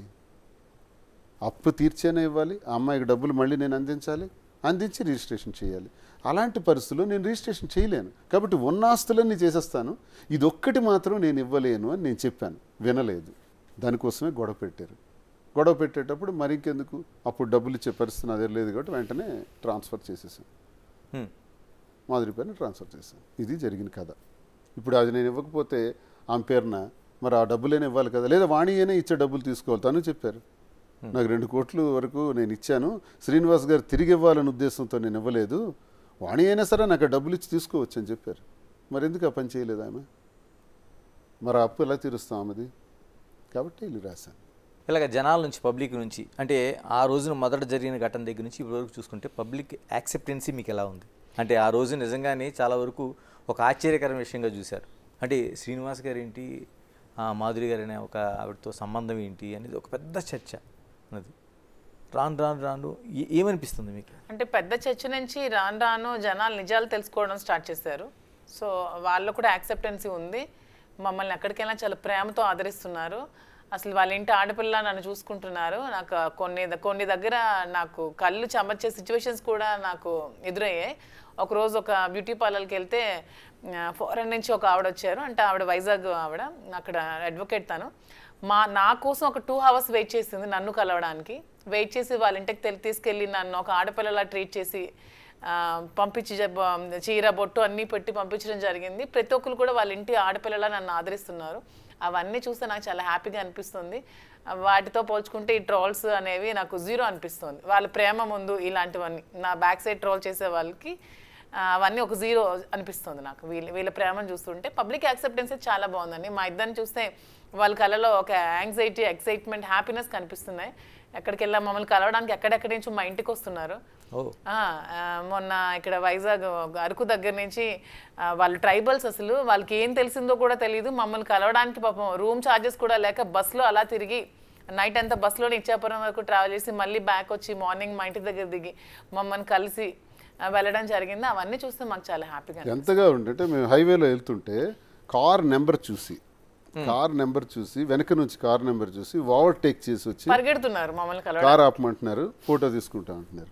కార్ నెంబర్ వాళ్ళకి ఎలా తెలుసు అంటే ఎంతగా ఇది వెళ్ళిందో చూడండి గ్రౌండ్ లెవెల్కి. నేను ఇద్దరిని ఒకటే అడగదలుచుకున్నాను, ఎందుకంటే అంత సొసైటీలో అంత యాక్సెప్టెన్స్ ఎందుకు వచ్చింది? ఎందుకంటే మా వైపు నిజం ఉంది, నిజాయితీ ఉంది. సో అందుకనే వాళ్ళు అంటే మీ ఇద్దరు వైపు నిజం అనేది ఎప్పటికైనా గెలుస్తుంది అనే దానికి మేమే ఎగ్జాంపుల్. నిజం గెలిచింది కాబట్టి వాళ్ళందరూ మమ్మల్ని యాక్సెప్ట్ చేశారు, మమ్మల్ని అలా ప్రేమగా చూసుకుంటున్నారు. మాలో నిజాయితీ లేకపోతే అలా చేసి ఉండేవాళ్ళు కాదు. సో మాలో నిజాయితీ ఉంది కాబట్టి ప్రజలు కూడా మమ్మల్ని యాక్సెప్ట్ చేశారు, అంతే విధంగా ఆదరిస్తున్నారు. సో వాళ్ళందరికీ టెక్కలి నియోజకవర్గం ప్రజలకు ఎప్పుడో తెలుసు. మా నియోజకవర్గం రెండు రాష్ట్రాలకి ఇప్పుడు తెలుస్తుంది. ఇది బయట మీకు తెలియటం లేట్ కానీ మా స్థానిక ప్రజలందరికీ తెలుసు. ఓకే, వాళ్ళు ఇది పట్టించుకోరు. ఇది మాకు ఎప్పుడో తెలిసిన గొడవే కదా అంటారు. అండ్ ఆంధ్రయే కాదు, తెలంగాణ నుంచి అయితే ఇంకా ఆదరిస్తున్నారు. తెలంగాణ ప్రజలు అయితే అసలు ఎంత మంది నాకు కాల్స్ చేసి మాట్లాడి నన్ను కలుస్తున్నారంటే హైదరాబాద్ నుంచి. అంటే ఇంటర్నల్ గా అందరూ ఇలాగే సఫర్ అవుతున్నారేమో. మేబీ అయి ఉండొచ్చు. నాకైతే చాలా హ్యాపీగా ఉంది. లేదు, నాకు ఇంతమంది అభిమానాలను పొందిన చాలా మంది కాసిరెడ్డి గారు ఇంతమంది నుంచి యాక్సెప్టెన్స్ నాకు చాలా మంది అన్నారు, బ్రదర్ మీరు బాగా క్లారిటీ ఇచ్చేసి సెట్ అయిపోయారు, మరి మా పరిస్థితి ఏంటి అని అంటారు. అలా కాదు బ్రదర్, నా కష్టాలు నావి, మీరు అలా అనుకుంటే ఎలా అని నేను చాలామందితో సరదాగా మాట్లాడుకుంటుంటాను అనమాట. సార్ ఇది అందరి ఇళ్లలో ఉన్నవే సార్. చాలామంది భార్యాభర్తల మధ్య అవగాహన లేక ఇబ్బంది పడుతున్నటువంటి మగవాళ్ళు ఉన్నారు, భర్తలు వాళ్ళు ఇబ్బందులు పడుతున్న భార్యలు కూడా ఉన్నారు. ఇది అందరికీ సంబంధించినటువంటి విషయం. మేమేమి స్వర్గం నుంచి రాలేదు కదా, సమాజం నుంచే వచ్చాం కదా. సమాజంలో అందరూ అనుభవిస్తున్న సమస్యలే మావి మేము బయటికి చెప్పాం, అందరూ చెప్పట్లేకపోతున్నారు, అంతే తేడా. ఏం చెప్తారు మీరు ఇప్పుడు? నిజంగానే మీ ఇద్దరిది చాలామంది చెప్పుకోలేకపోతున్నారు, కొందరు ఇలాగ ధైర్యంగా వచ్చి బయట వాళ్ళు ఉంటారు. ఏం చెప్పదలుచుకుంటారు మీ ప్రాక్టికల్ ఎక్స్పీరియన్స్ నుంచి? సార్ నేనేంటంటే భార్యాభర్తలైన తర్వాత ఒక వివాహం చేసుకున్న తర్వాత ఎన్ని ఇబ్బందులు వచ్చినా ఆఖరి వరకు మనస్పర్ధలు లేకుండా, ఈగోస్ లేకుండా, ఈర్ష్య అసూయ ద్వేషాలు లేకుండా కలిసి ఉండడం ధర్మం సార్. అది మన ధర్మం, అది మన సిద్ధాంతం చెప్తుంది. ఇలా జరగకూడదు ఎవరికి కూడా.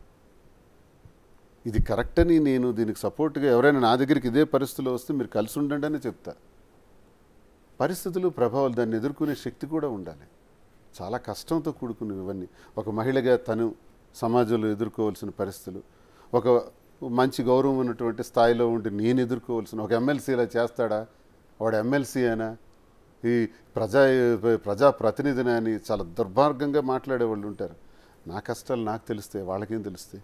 కాబట్టి ఇలా జరగకూడదని నేను అంటాను. కానీ మాకు తప్పని పరిస్థితుల్లో మేము చేసాం. అందరూ కూడా సంతోషంగా ఉండాలని కోరుకుంటాం. వివాహ జీవితం ఎలా అనుకుంటూ పోతే మరి వైవాహిక జీవితం ఎందుకు? సో ఇబ్బందులు ఉన్నాయి. భార్యాభర్తలు ఒక దగ్గర మాట్లాడుకోవాలి, 4 walls మధ్య మాట్లాడుకోవాలి, సెటిల్ చేసుకోవాలి. భార్యాభర్తల మధ్య ఈగోస్ ఉండకూడదు. ఇవే ప్రధాన కారణం. భార్యాభర్తల మధ్య కొన్ని దగ్గరలో నేను అనుకుంటున్నాను పెద్దవాళ్ళు కూడా ఇన్వాల్వ్మెంట్ నాశనం చేస్తుంది. ఓకే, అబ్బాయి తరఫునవని అమ్మాయి తరఫునవని వాళ్ళని విడిచిపెట్టాలి. ప్రతిదానికి వీళ్ళు ఇన్వాల్వ్ అయిపోయి వీళ్ళకి రాంగ్ డైరెక్షన్స్ ఇచ్చేయటం వల్ల ఈ భార్యాభర్తల సంబంధాలు కూడా దెబ్బతింటున్నాయి చాలా వరకు. ఇది కూడా నేను అబ్జర్వ్ చేస్తున్నాను చాలా వరకు. మా నాన్న చెప్పాడు కాబట్టి నువ్వు ఈ రకంగా చేయాలని భార్య అంటది భర్తతో. మా నాన్న చెప్పాడు కాబట్టి నువ్వు ఈ పని చేయటానికి వీలు లేదు అంటది. మీ నాన్న ఎవరు? మా అమ్మ చెప్పింది కాబట్టి నువ్వు ఇలాగే ఉండాలి, నువ్వు ఇలా ఉండకూడదు అని అంటాడు భర్త. మీ అమ్మ ఎవరు? పెళ్లి చేసిన వరకు, చదివించే వరకు, పెద్దవాళ్ళు చేసిన వరకు, వాళ్ళు భార్యాభర్తలు అయిన తర్వాత పెళ్లి చేసిన తర్వాత వాళ్ళకి ప్రైవసీ ఇవ్వాలి, వాళ్ళ ఆలోచనలకు అవకాశం ఇవ్వాలి. మనం కూడా ఆలోచించాలి. రేపు నాకు పిల్లలు ఉన్నారు, ఈమెకి ఉన్నారు. మేము వాళ్ళ జీవితాల్లో ఇన్వాల్వ్ అయిపోయి మేము డెసిషన్స్ ఇచ్చేస్తే చదివించడం వరకు, వాళ్ళకు ఒక ప్లాట్ఫామ్ వైపు తీసుకురావటం వరకే మన బాధ్యత.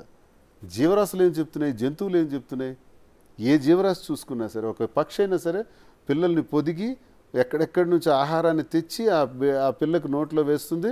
కొంత సమయం వచ్చిన తర్వాత తనే పొడిచి పంపించేస్తుంది, ఎగరటం నేర్చుకోని. ఇంకా పక్షి వేరేగా బతుకుతుంది. ఈ సాంప్రదాయం మనుషులు తగ్గిపోతుంది రాను రాను.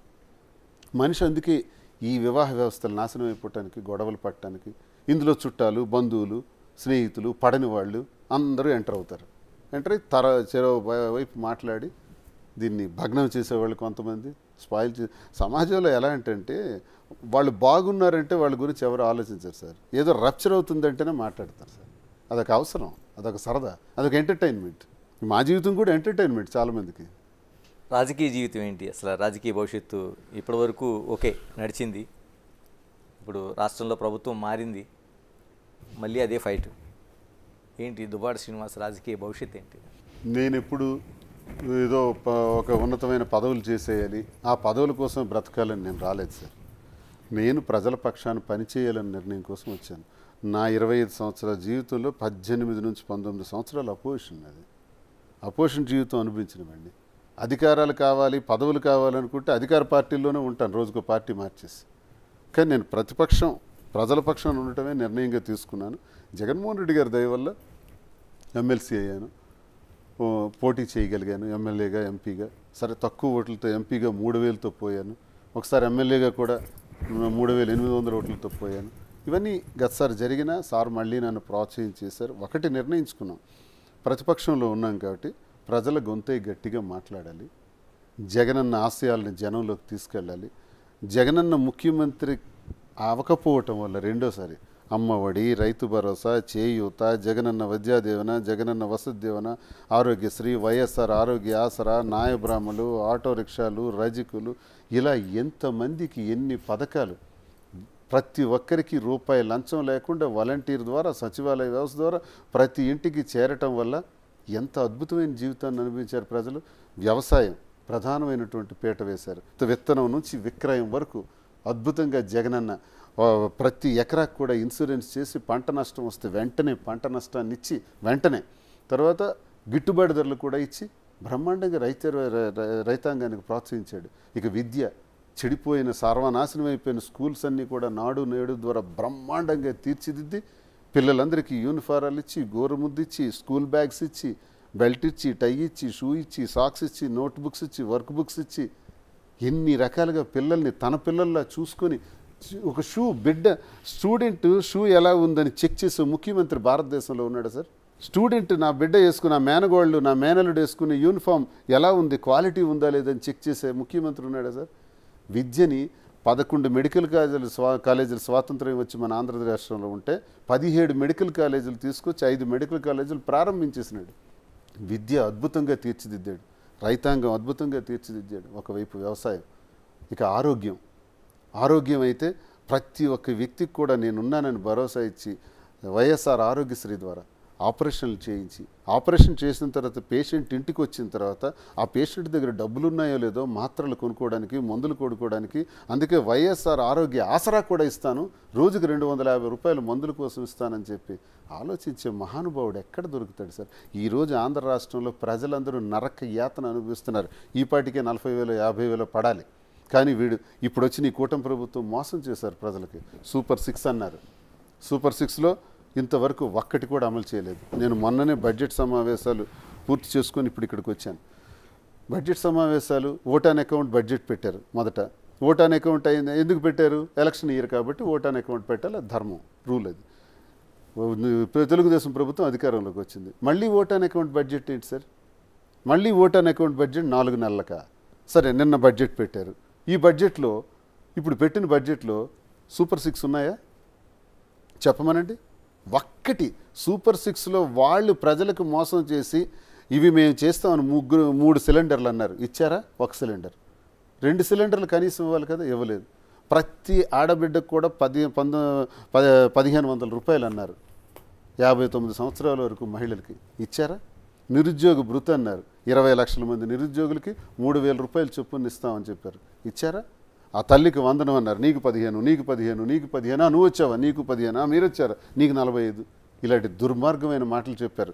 బడ్జెట్ అలొకేషన్ చేశారా? ఏదీ లేదే.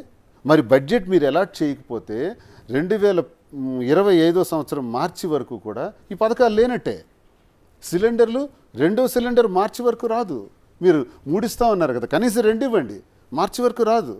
ఇవన్నీ హుష్కాకి పెద్ద మోసం చేశారు. కాబట్టి ఈ బడ్జెట్ని పెట్టకుండా, ఫుల్ బడ్జెట్ పెట్టకుండా ఓట్ ఆన్ అకౌంట్ బడ్జెట్ పెట్టారు. ఎన్నికలకు ముందు చంద్రబాబు నాయుడు ఏమన్నాడు? 15 లక్షల కోట్లు జగన్మోహన్ రెడ్డి అప్పు చేశాడు అన్నారు. ఆ తర్వాత 14 లక్షల కోట్లు అన్నారు. ఇవాళ ప్రభుత్వం అధికారంలోకి వచ్చిన తర్వాత ఓట్ ఆన్ అకౌంట్ బడ్జెట్ పెట్టిన రోజు గవర్నర్ గారి చేత తప్పుడు మాటలు చెప్పించారు. 10 లక్షల కోట్లు ఈ రాష్ట్రానికి అప్పు ఉందని. కానీ ఈ రాష్ట్రం విడిపోయిన తర్వాత ఉన్న అప్పు, అలాగే చంద్రబాబు నాయుడు 14 నుంచి 19 వరకు చేసిన అప్పు, 19 నుంచి 24 వరకు జగన్మోహన్ రెడ్డి గారు చేసిన అప్పు మొత్తం కలిపి 6,42,000 కోట్లు. నేను చెప్పలా. ఈ బడ్జెట్ బుక్స్లో, ఫుల్ బడ్జెట్ బుక్స్లో చంద్రబాబు నాయుడే చెప్పారు. చంద్రబాబు నాయుడు చెప్పిన ఫిగరే నేను చెప్తున్నా. మరి 6,42,000 కోట్లు అప్పు చూపించిన మీరు బయట 15 లక్షల కోట్లు జగన్మోహన్ రెడ్డి అప్పు చేశాడని ఎందుకు చెప్పారు? గవర్నర్ గారి చేత 10 లక్షల కోట్లని ఎందుకు చదివించారు? నేరం కాదా? ఇవన్నీ కప్పిపుచ్చుకోవటానికే ఫుల్ బడ్జెట్ పెడితే ఈ వాస్తవాలు తెలుస్తాయి కాబట్టి పెట్టలేకపోయినారు. ఇది ఈ పరిస్థితి, ఈ ప్రభుత్వం దుస్థితి. వీళ్ళు ఏమీ చేయలేరు. ప్రజలకు మోసం చేసి తప్పుడు వాగ్దానాలు చేసి అధికారంలోకి వచ్చారు. మా బలమంతా ఏంటంటే ట్రాన్స్పరెన్సీ. మా ప్రభుత్వంలో రూపాయి లంచం లేదు. ఏ లబ్ధిదారుడు కూడా ₹1 లంచం ప్రభుత్వ పథకం కోసం తీసుకోలేదు. లంచాలు మళ్ళీ ప్రారంభమైనాయి. సచివాలయ వ్యవస్థ పోయింది, వాలంటీర్ వ్యవస్థ పోయింది. వాలంటీర్ వ్యవస్థ గురించి మాట్లాడంటే అది వ్యవస్థలో భాగం కాదు అంటాడు వీళ్ళు. ఈ ప్రభుత్వంలో అసలు కౌన్సిల్లో కూడా అంటారు వ్యవస్థలో భాగం కానప్పుడు మరి మీరెందుకు ₹10,000 జీతం ఇస్తామని ప్రకటించారు? మరి వాలంటీర్లు మేము తీసుకుంటామని మీరెందుకు చెప్పారు? ఇదంతా మోసం చేసి ఈరోజు వచ్చి మళ్ళీ ప్రజలు ఎంఆర్ఓ ఆఫీసులు, ఎంపీడీఓ ఆఫీసుల చుట్టూ ఎండనక వాననక పడిగాపులు కాసి లంచాలు ఇచ్చుకునే దౌర్భాగ్య స్థితి మళ్ళీ వచ్చేసింది. అది జగనన్న లేని లోపం. జనం గుర్తించారు. 27లో ఎన్నికలు జరుగుతాయా 29లో జరుగుతాయో తెలియదు. ఎన్నికలు జరిగిన మరుక్షణం జగనన్నే అఖండ మెజార్టీతో గెలుస్తాడు. అంతవరకు మేము కష్టపడి పనిచేయటం, అన్న ఆశయాలను జనంలోకి తీసుకెళ్ళటం ఇదే మా ధ్యేయం. ఇలాగే పడగొట్టారు కదండి బ్రీత్లెస్ పొలిటికల్ స్పీచ్తోని, అవునా? కాదు, మీరు అబ్జర్వ్ చేస్తే నాన్ స్టాప్గా అంటే గతంలో జరిగిన పథకాల దగ్గర నుంచి, ఇక్కడ ఉండే వైఫల్యాల దగ్గర నుంచి, బడ్జెట్ దగ్గర నుంచి మొత్తం అన్ని సింగిల్ లైన్లో చెప్పేస్తారు. ఇలాగే పడిపోయారు. మీరు వచ్చింది దువ్వాడ శ్రీ గారితో ఈ ప్రయాణం జరుగుతుందనో, ఇంత విచ్ఛిన్నం జరుగుతుందనో, లేకపోతే ఇంత వీధిలో సోషల్ మీడియాతో టార్గెట్ అవుతారనో రాలేదు. పాలిటిక్స్ కోసం వచ్చారు. మీ పొలిటికల్ లైఫ్ ఏంటి? నేను కూడా అంతేనండి. ఇప్పుడు సార్ చెప్పినట్టు జగన్మోహన్ రెడ్డి గారి అభిమానంతోనే పాలిటిక్స్లో పనిచేద్దామని వచ్చాను. సో అదే అభిమానంతో ఇప్పుడు పనిచేస్తూనే ఉంటాను అంతే. ఇవి ట్రోల్స్ జరిగాయని, ఎవరో ఏదో అన్నారని వెనక్కి తీసుకునేది లేదు. ఏ ఉద్దేశంతో వచ్చానో ఆ ఉద్దేశంతోనే నా పని చేసుకుంటూ పోతాను. కంప్లీట్గా నన్ను నమ్ముకున్న ప్రజలు మా దగ్గర చాలామంది వస్తూ ఉంటారు. వాళ్ళకి సపోర్ట్గా ఉంటేనే ఫైట్ చేస్తే మళ్ళీ మా ప్రభుత్వం ఖచ్చితంగా వస్తుంది అని మేము ఆశిస్తున్నాం అంతే. పోటీ చేస్తారా? శ్రీనివాస్ గారు ఎప్పటికీ పోటీ చేయాలి. టెక్కల్లో శ్రీనివాస్ గారికి మేము సపోర్ట్ చేయాలి. పోటీ చేసే ఆలోచనలు అలాంటివి ఏమీ లేవు. వాణి ఒక్కరోజు అలా అనుకుని ఉంటే, శ్రీనే ఎమ్మెల్యే అవ్వాలని అనుకుంటే నేను గెలిచి ఉండేవాడిని. 4,000 కదా తేడా, 3,000 కదా తేడా. ఇంట్లోనే పోరు. ఎప్పుడు కూడా ఆమె వల్ల అతను ఓడిపోయాడు. ఇప్పుడు అమ్మ ఏమంటుంది? శ్రీనివాస్ ఎమ్మెల్యే కావాలి అంటుంది. ఎవరవుతారా? తలరాత అదృష్టం. అది వేరే పార్టీ ఇస్తానంటే పార్టీ శ్రీనివాస్ గారిని మించిన నాయకుడు టెక్కల్లో ఎవరు లేరండి. ఇవన్నీ ఒత్తి వెనుకున్నాడు కదా శ్రీనివాస్ గారు. ఇంకా రాజకీయాల్లో ఇంకా జస్ట్ నేను ఏబిసిడీలు నేర్చుకుంటున్నాను. అతను ఆల్రెడీ రాజకీయాల్లో అన్నీ నేర్చుకుని లాస్ట్ స్టేజ్లో ఉన్నారు. అతనే అర్హులు. మేము అతని వెనక ఇంకా నేర్చుకోవాల్సింది ఉంది. మేము పోటీ చేసే టైం ఇంకా చాలా ఉంది. ఇంకా రాజకీయ భవిష్యత్తు ఇంకా 30sలో ఉన్నాను. ఇంకా చాలా టైం ఉంది. ఇంకా శ్రీనివాస్ గారి దగ్గర మేము చాలా నేర్చుకోవాలి. రాజకీయంగా నేర్చుకొని మేము ఎదగాలి. ఖచ్చితంగా ఒక 20 years తర్వాత ఖచ్చితంగా అప్పుడు పోటీ చేస్తాను. అంతవరకు మా శ్రీనివాస్ గారు ఎప్పుడు క్యాండిడేట్ ఎక్కల్లో శ్రీనివాస్ గారు మాత్రమే. ఈసారి ఖచ్చితంగా శ్రీనివాస్ గారు గెలుస్తారు కూడా. ఎలా అంటే మిగతా ప్రజల యాక్సెప్టెన్సీ కావచ్చు, లేకపోతే మీడియా యాక్సెప్టెన్సీ కావచ్చు, ఇవన్నీ సొసైటీ వదిలేండి. నియోజకవర్గంలో ప్రజలు కావచ్చు, రాజకీయ నాయకులు కావచ్చు, వీళ్ళ యాక్సెప్టెన్సీ ఎలా ఉండబోతుంది అనుకుంటున్నారు? ఇప్పుడు అచ్చెన్నాయుడు నా మీద పోటీ చేసే ముందు ఏమని చెప్పాడంటే 70,000కి తగ్గకుండా నాకు మెజారిటీ వస్తుంది, రాష్ట్రంలో హైయెస్ట్ మెజారిటీ నాదే కాబోతుంది అన్నాడు ఎన్నికలకు ముందు. ఇప్పుడు ఎంత వచ్చిందో తెలుసా సార్? మా జిల్లాలోనే 56,000, 45,000తో చాలా నియోజకవర్గాల్లో గెలిచాయి కూటమి ప్రభుత్వం నుంచి పోటీ చేసిన వాళ్ళు. బట్ టెక్కల్లో 33,000తో గెలిచాడు అచ్చెన్నాయుడు. నాకు 73,000 ఓట్లు వచ్చాయి. అంటే టెక్కల్లో మరి నిజంగా ఇంత వేవ్లో కూడా ఎందుకు అచ్చెన్నాయుడికి 70,000 దాటి రాలేదు? ఎన్నికలకు ముందు నువ్వు చెప్పిన 70,000 ఏమైంది? ఏం 30,000కి పడిపోయినావు? అంటే ప్రజలు ఎవరి పక్షాన ఉన్నారు? నిజమైన గెలుపు నాది. ఇంత వేవ్లో కూడా నువ్వు 30,000కి పడిపోయావంటే నువ్వు ఓడిపోయినట్టే. ఎవరెవరైతే ఈ రాష్ట్రంలో 20,000, 25,000, 30,000తో ఓడిపోయారో వాళ్ళందరిది టైట్ ఫైట్ సార్. ఎవరైతే 40,000, 45,000, 50,000తో గెలిచారో వాళ్ళందరూ రియల్గా గెలవాల్సిన వాళ్ళు. వేవ్ నడిచింది మొన్న. అండ్ వేవ్తో పాటు అండి అన్ని నియోజకవర్గాలు వేరు. టెక్కల్లో ఒకే పార్టీలో అంటే ఒక 3 డిఫరెంట్ యాంగిల్స్లో అతనికి దెబ్బతీయాలని చూసే వాళ్ళు చాలా ఎక్కువ మంది ఉన్నారండి. అందులో కూడా పైకి వచ్చే నాయకుడు ఎవరైనా ఉన్నారంటే దువ్వాడ శ్రీనివాస్ గారు మాత్రమే. అతని పార్టీలోనే ఉంటే దెబ్బ కొట్టాలని చూసిన వాళ్ళు చాలామంది ఉన్నారు. సేమ్ కమ్యూనిటీలో దెబ్బ కొట్టాలని చూసే వాళ్ళు చాలామంది ఉన్నారు. వెన్ కంపేర్ టు అచ్చెన్నాయుడుకి ఏంటంటే అక్కడ సపోర్ట్ వాళ్ళందరూ వాళ్ళ బ్రదర్స్ వాళ్ళు సపోర్ట్ చేస్తూ ఉన్నా ఇక్కడికి యాంటీగా చేసినా సరే నిలదొక్కుంటూ ముందుకు వస్తున్నారంటే అది ఒక్క దువ్వాడ శ్రీనివాస్ గారికి మాత్రమే సాధ్యం. అందుకే చెప్తున్నాం మేమంతా ఎప్పటికీ మా నియోజకవర్గ ప్రజలు కూడా అదే చెప్తారు, తెక్కలకి క్యాండిడేట్ సరైన వాళ్ళు ఎవరంటే అది దువ్వాడ శ్రీనివాస్ గారు మాత్రమే. ప్రజలకు ఎప్పుడు రుణపడి ఉన్నాను అంతే. ఇన్ని కేసులు పెడుతున్నారు కదా, కేసులు పెడుతున్నారు, రేపు పొద్దున వాటిలో ఏదైనా శిక్ష పడచ్చు. మరి ఇలాంటి పరిస్థితులు వస్తే కేసులు వాళ్ళు పెడతారండి, న్యాయస్థానాలు అంటూ ఉంటాయి కదండి, న్యాయం చెప్పేవి న్యాయస్థానాలు ఉంటాయి. న్యాయస్థానాల మీద మాకు గౌరవం ఉంది. కేసులు ఏముంది, ఏ పార్టీలో వాళ్ళు ఉంటే ఏవో తప్పుడు కేసులు బనాయిస్తున్నారు. ఇప్పుడు శ్రీనివాస్ గారి మీద మొన్న కేసులు పెట్టారు. అప్పుడు ఎందుకు శ్రీనివాస్ గారు మాట్లాడాల్సి వచ్చింది? పవన్ కళ్యాణ్ గారు చెప్పు చూపిస్తే కదా శ్రీనివాస్ గారు రియాక్ట్ అయ్యి మాట్లాడారు. శ్రీనివాస్ గారు ఊరికే మాట్లాడలేదు కదా. సో మరి అది తీసుకొచ్చి మీరు ఇప్పుడు 2 years బ్యాక్ తర్వాత మీరు పెడుతున్నారా కేసులు? మరి మీరు మాట్లాడే వాటికి మరి ఎందుకు కేసులు పెట్టట్లేదని మేము అడుగుతున్నాం. కాదు, మీరు సచివాలయంలో ఎంటర్ అయినట్టున్నారు కదా. అదే అంటున్నాను, మా కోసమనే కదా, మా వైసీపీ కార్యకర్తల తరపున నేను అడుగుతున్నానండి. ఇప్పుడు మీరు మీ మీద సోషల్ మీడియాలో ట్రోల్ చేశారని చెప్పి మిమ్మల్ని మీరు రక్షించుకోవడానికి అని చెప్పి మీరు కేసులు పెడుతున్నారు. మరి మా మీద, మా వైసీపీ కార్యకర్తల మీద, మా మీద మీరు చాలా ట్రోల్స్ చేశారు, చాలా సోషల్ మీడియాలో మీరు వ్యక్తిగతంగా చాలా కించపరుస్తూ మాట్లాడారు. మరి వాటికి ఎవరండి కేసులు పడతారని అడుగుతున్నాం మేము. మీరు కేసులు పట్టడానికి రెడీ అయితే మా మీద, మీరు వ్యక్తిత్వ హననం చేసిన వాళ్ళ మీద కూడా కేసులు పట్టండి, అప్పుడు సరిపోతుంది. అందుకే కక్షపూరితమైన రాజకీయాలు చేయకండి అని చెప్తాను. మీరు పెట్టిన దానికి కేసు నమోదు చేశారండి? ఇంతవరకు ఏం నమోదు చేయలేదే అడుగుతున్నాను. మరి ఇంత అమ్మాయిగా, ఆడపిల్లగా ఎంత వేదన అనుభవిస్తూ మీకు ఎవిడెన్సెస్తో సహా ఇచ్చానే, నన్ను ఎంత ఏడిపిస్తున్నారు. నాకు ఆత్మహత్య ప్రేరేపించే విధంగా ఉన్నాయి. ఇప్పుడు చచ్చిపోతే ఎవరండి రెస్పాన్సిబిలిటీ? అంతా నన్ను ప్రేరేపించే విధంగా ఉన్నాయా? మరి మీరు ఎందుకు యాక్షన్ తీసుకోవట్లేదు? ఎప్పుడో 2 సంవత్సరాల క్రితం అంట పవన్ కళ్యాణ్ మీద దువ్వాడ శ్రీనివాస్ గారు మాట్లాడారని ఎంత కేసు పెట్టి అరెస్ట్లు అవి అని చెప్పారు. మరి ఇప్పుడే కదా రీసెంట్గా నా మీద ఇంటి మాట్లాడుతున్నారు. నేను ఎవిడెన్స్ సహా ఇచ్చాను, మరి ఎందుకు మాట్లాడట్లేదు? నేననే కాదు, చాలా మంది ఇదే ఫేస్ చేస్తున్నారు మా వైసీపీ కార్యకర్తలు. అందరూ చాలా ధైర్యంగా ఉండమని నేను చెప్పడానికి. మహిళలకి ఏదైనా అన్యాయంగా చేసి ఎవరైనా తప్పుడు విధంగా ప్రచారం చేస్తే వాళ్ళ తాట తీస్తానని కౌన్సిల్లో అనౌన్స్ చేశారు హోమ్ మినిస్టర్. మరి దీనిపై కేసు కట్టి మీ నిబద్ధతను మీరు చూపించండి అని అడుగుతున్నాం మేము. పైగా ఇంకో విషయం, ఇప్పుడు రామ్ గోపాల్ అదే ఆర్జీవి గారు చాలా వ్యాలిడ్ ఒక మాట అన్నారు. నేను చూపించాను. ఎందుకు? పవన్ కళ్యాణ్ ఏమన్నారంటే, మంత్రులకి చెప్పిచ్చి కొడతాను, వైసీపీ నా కొడకల్లారా, నా చెయ్యికి అందిన దూరంలో దొరికితే మీకు కొట్టి పడేస్తాను, నీ బ్రతికెంత, నువ్వెంత, నీ బ్రతికెంత. సాక్షాత్ జగన్మోహన్ రెడ్డి గారిని ముఖ్యమంత్రిగా ఆయన ఆడిన మాటలు జగన్ రెడ్డి అని అంటాం. ఈ మాటలు అనేటప్పుడు జగన్మోహన్ రెడ్డి అనుచరుడిగా, ఆయన మనిషిగా నాకు ఒళ్ళు కాలి బుర్ర వేడెక్కి నేను మాట అన్నాను. ఒక మాట, డిప్యూటీ సీఎం కాదు, నువ్వే కాదు చెప్పు చూపించడం, మాకు ఉన్నాయిరా చెప్పులని తీసి చూపించాం. నువ్వంటేనే నేను అన్నా. ఒకవేళ నేను అలా అనటం వల్ల 18/11/2022 సంవత్సరం, 19/11/24 సంవత్సరం, అంటే 2 ఏళ్ళ తర్వాత ఎఫ్ఐఆర్ వేశారు. ఇది అప్పుడు నేను అన్న మాటలకి రామ్ గోపాల్ వర్మ గారు మంచి మాట అన్నారు. ఎఫ్ఐఆర్ వేయాలంటే కంప్లైంట్ ఎవరు ఇవ్వాలి? ఎవరికైతే నేను తిట్టానో వాళ్ళు ఇవ్వాలి. పవన్ కళ్యాణ్ ఇవ్వాలి. పవన్ కళ్యాణ్ ఇచ్చాడా?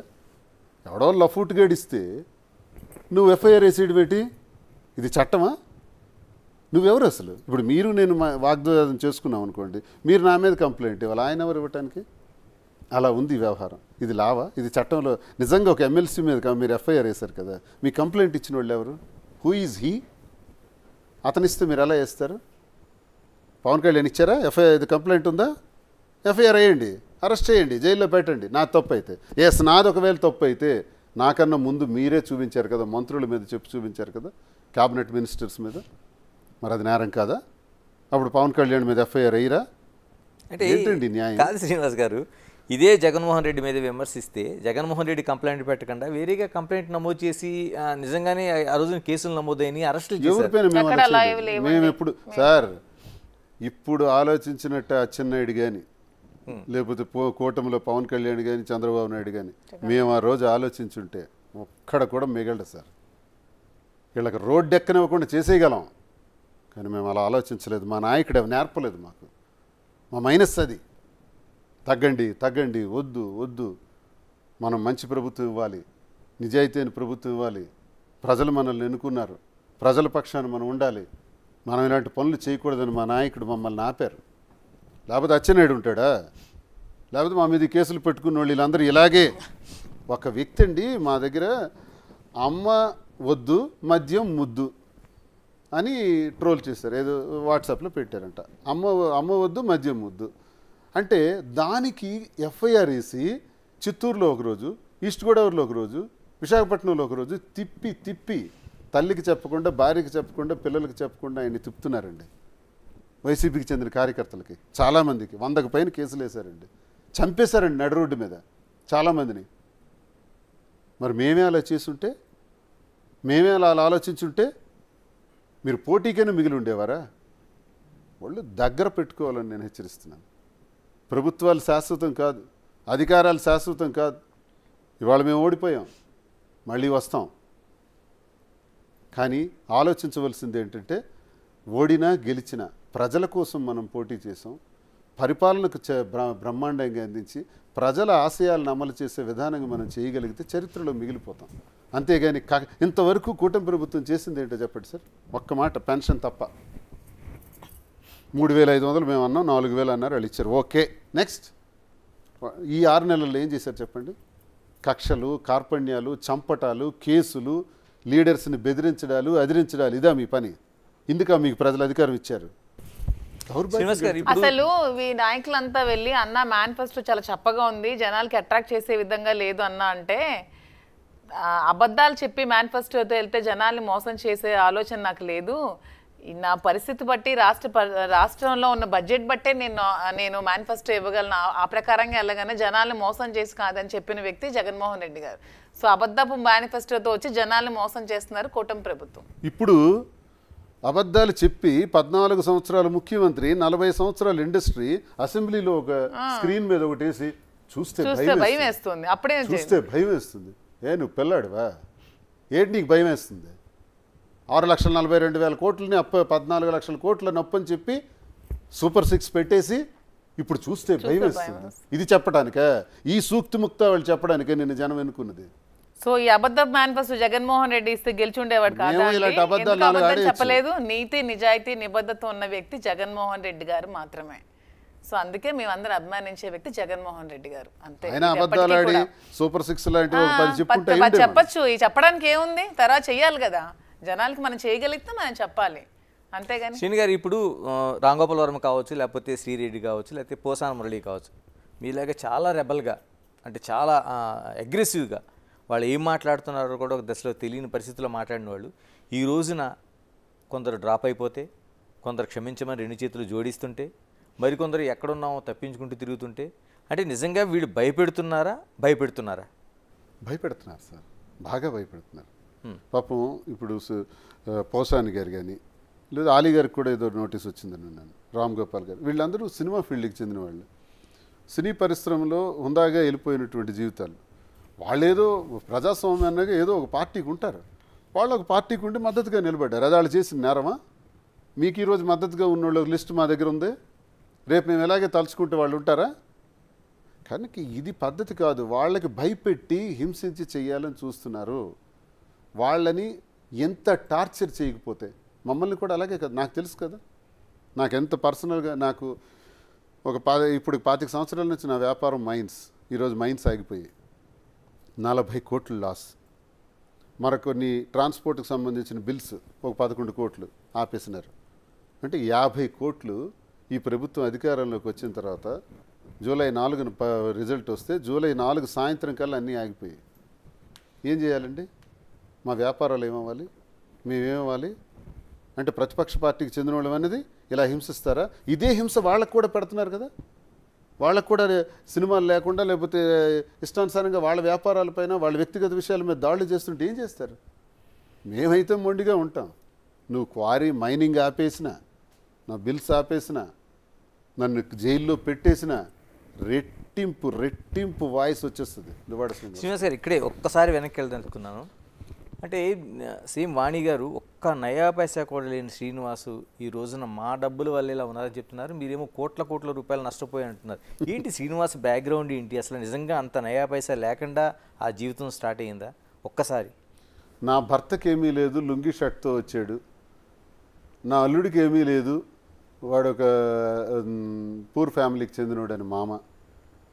ఇలా నా భర్త ఇలాంటి లుంగి షర్ట్ గాడని భార్య అని బయట బహిరంగంగా అన్నారంటే లోపల ప్రతిరోజు ఎంత హింసాత్మకమైన మాటలు నన్ను మాట్లాడుంటారన్నది మీకే అర్థం కావాలి. ఒకటి, ఎన్ని అవమానాలు పడ్డానన్నది. 2, నేను కోటీశ్వరుని అని చెప్పట్లా. నేను మా father railway section engineer, okay, ఒక గ్రూప్ 1 ఆఫీసర్. ఆయనకి 4 అబ్బాయిలు, ఒక అబ్బాయి చనిపోయాడు, 3 బ్రదర్స్ మేము, శ్రీనివాస్, శ్రీకాంత్, శ్రీధర్.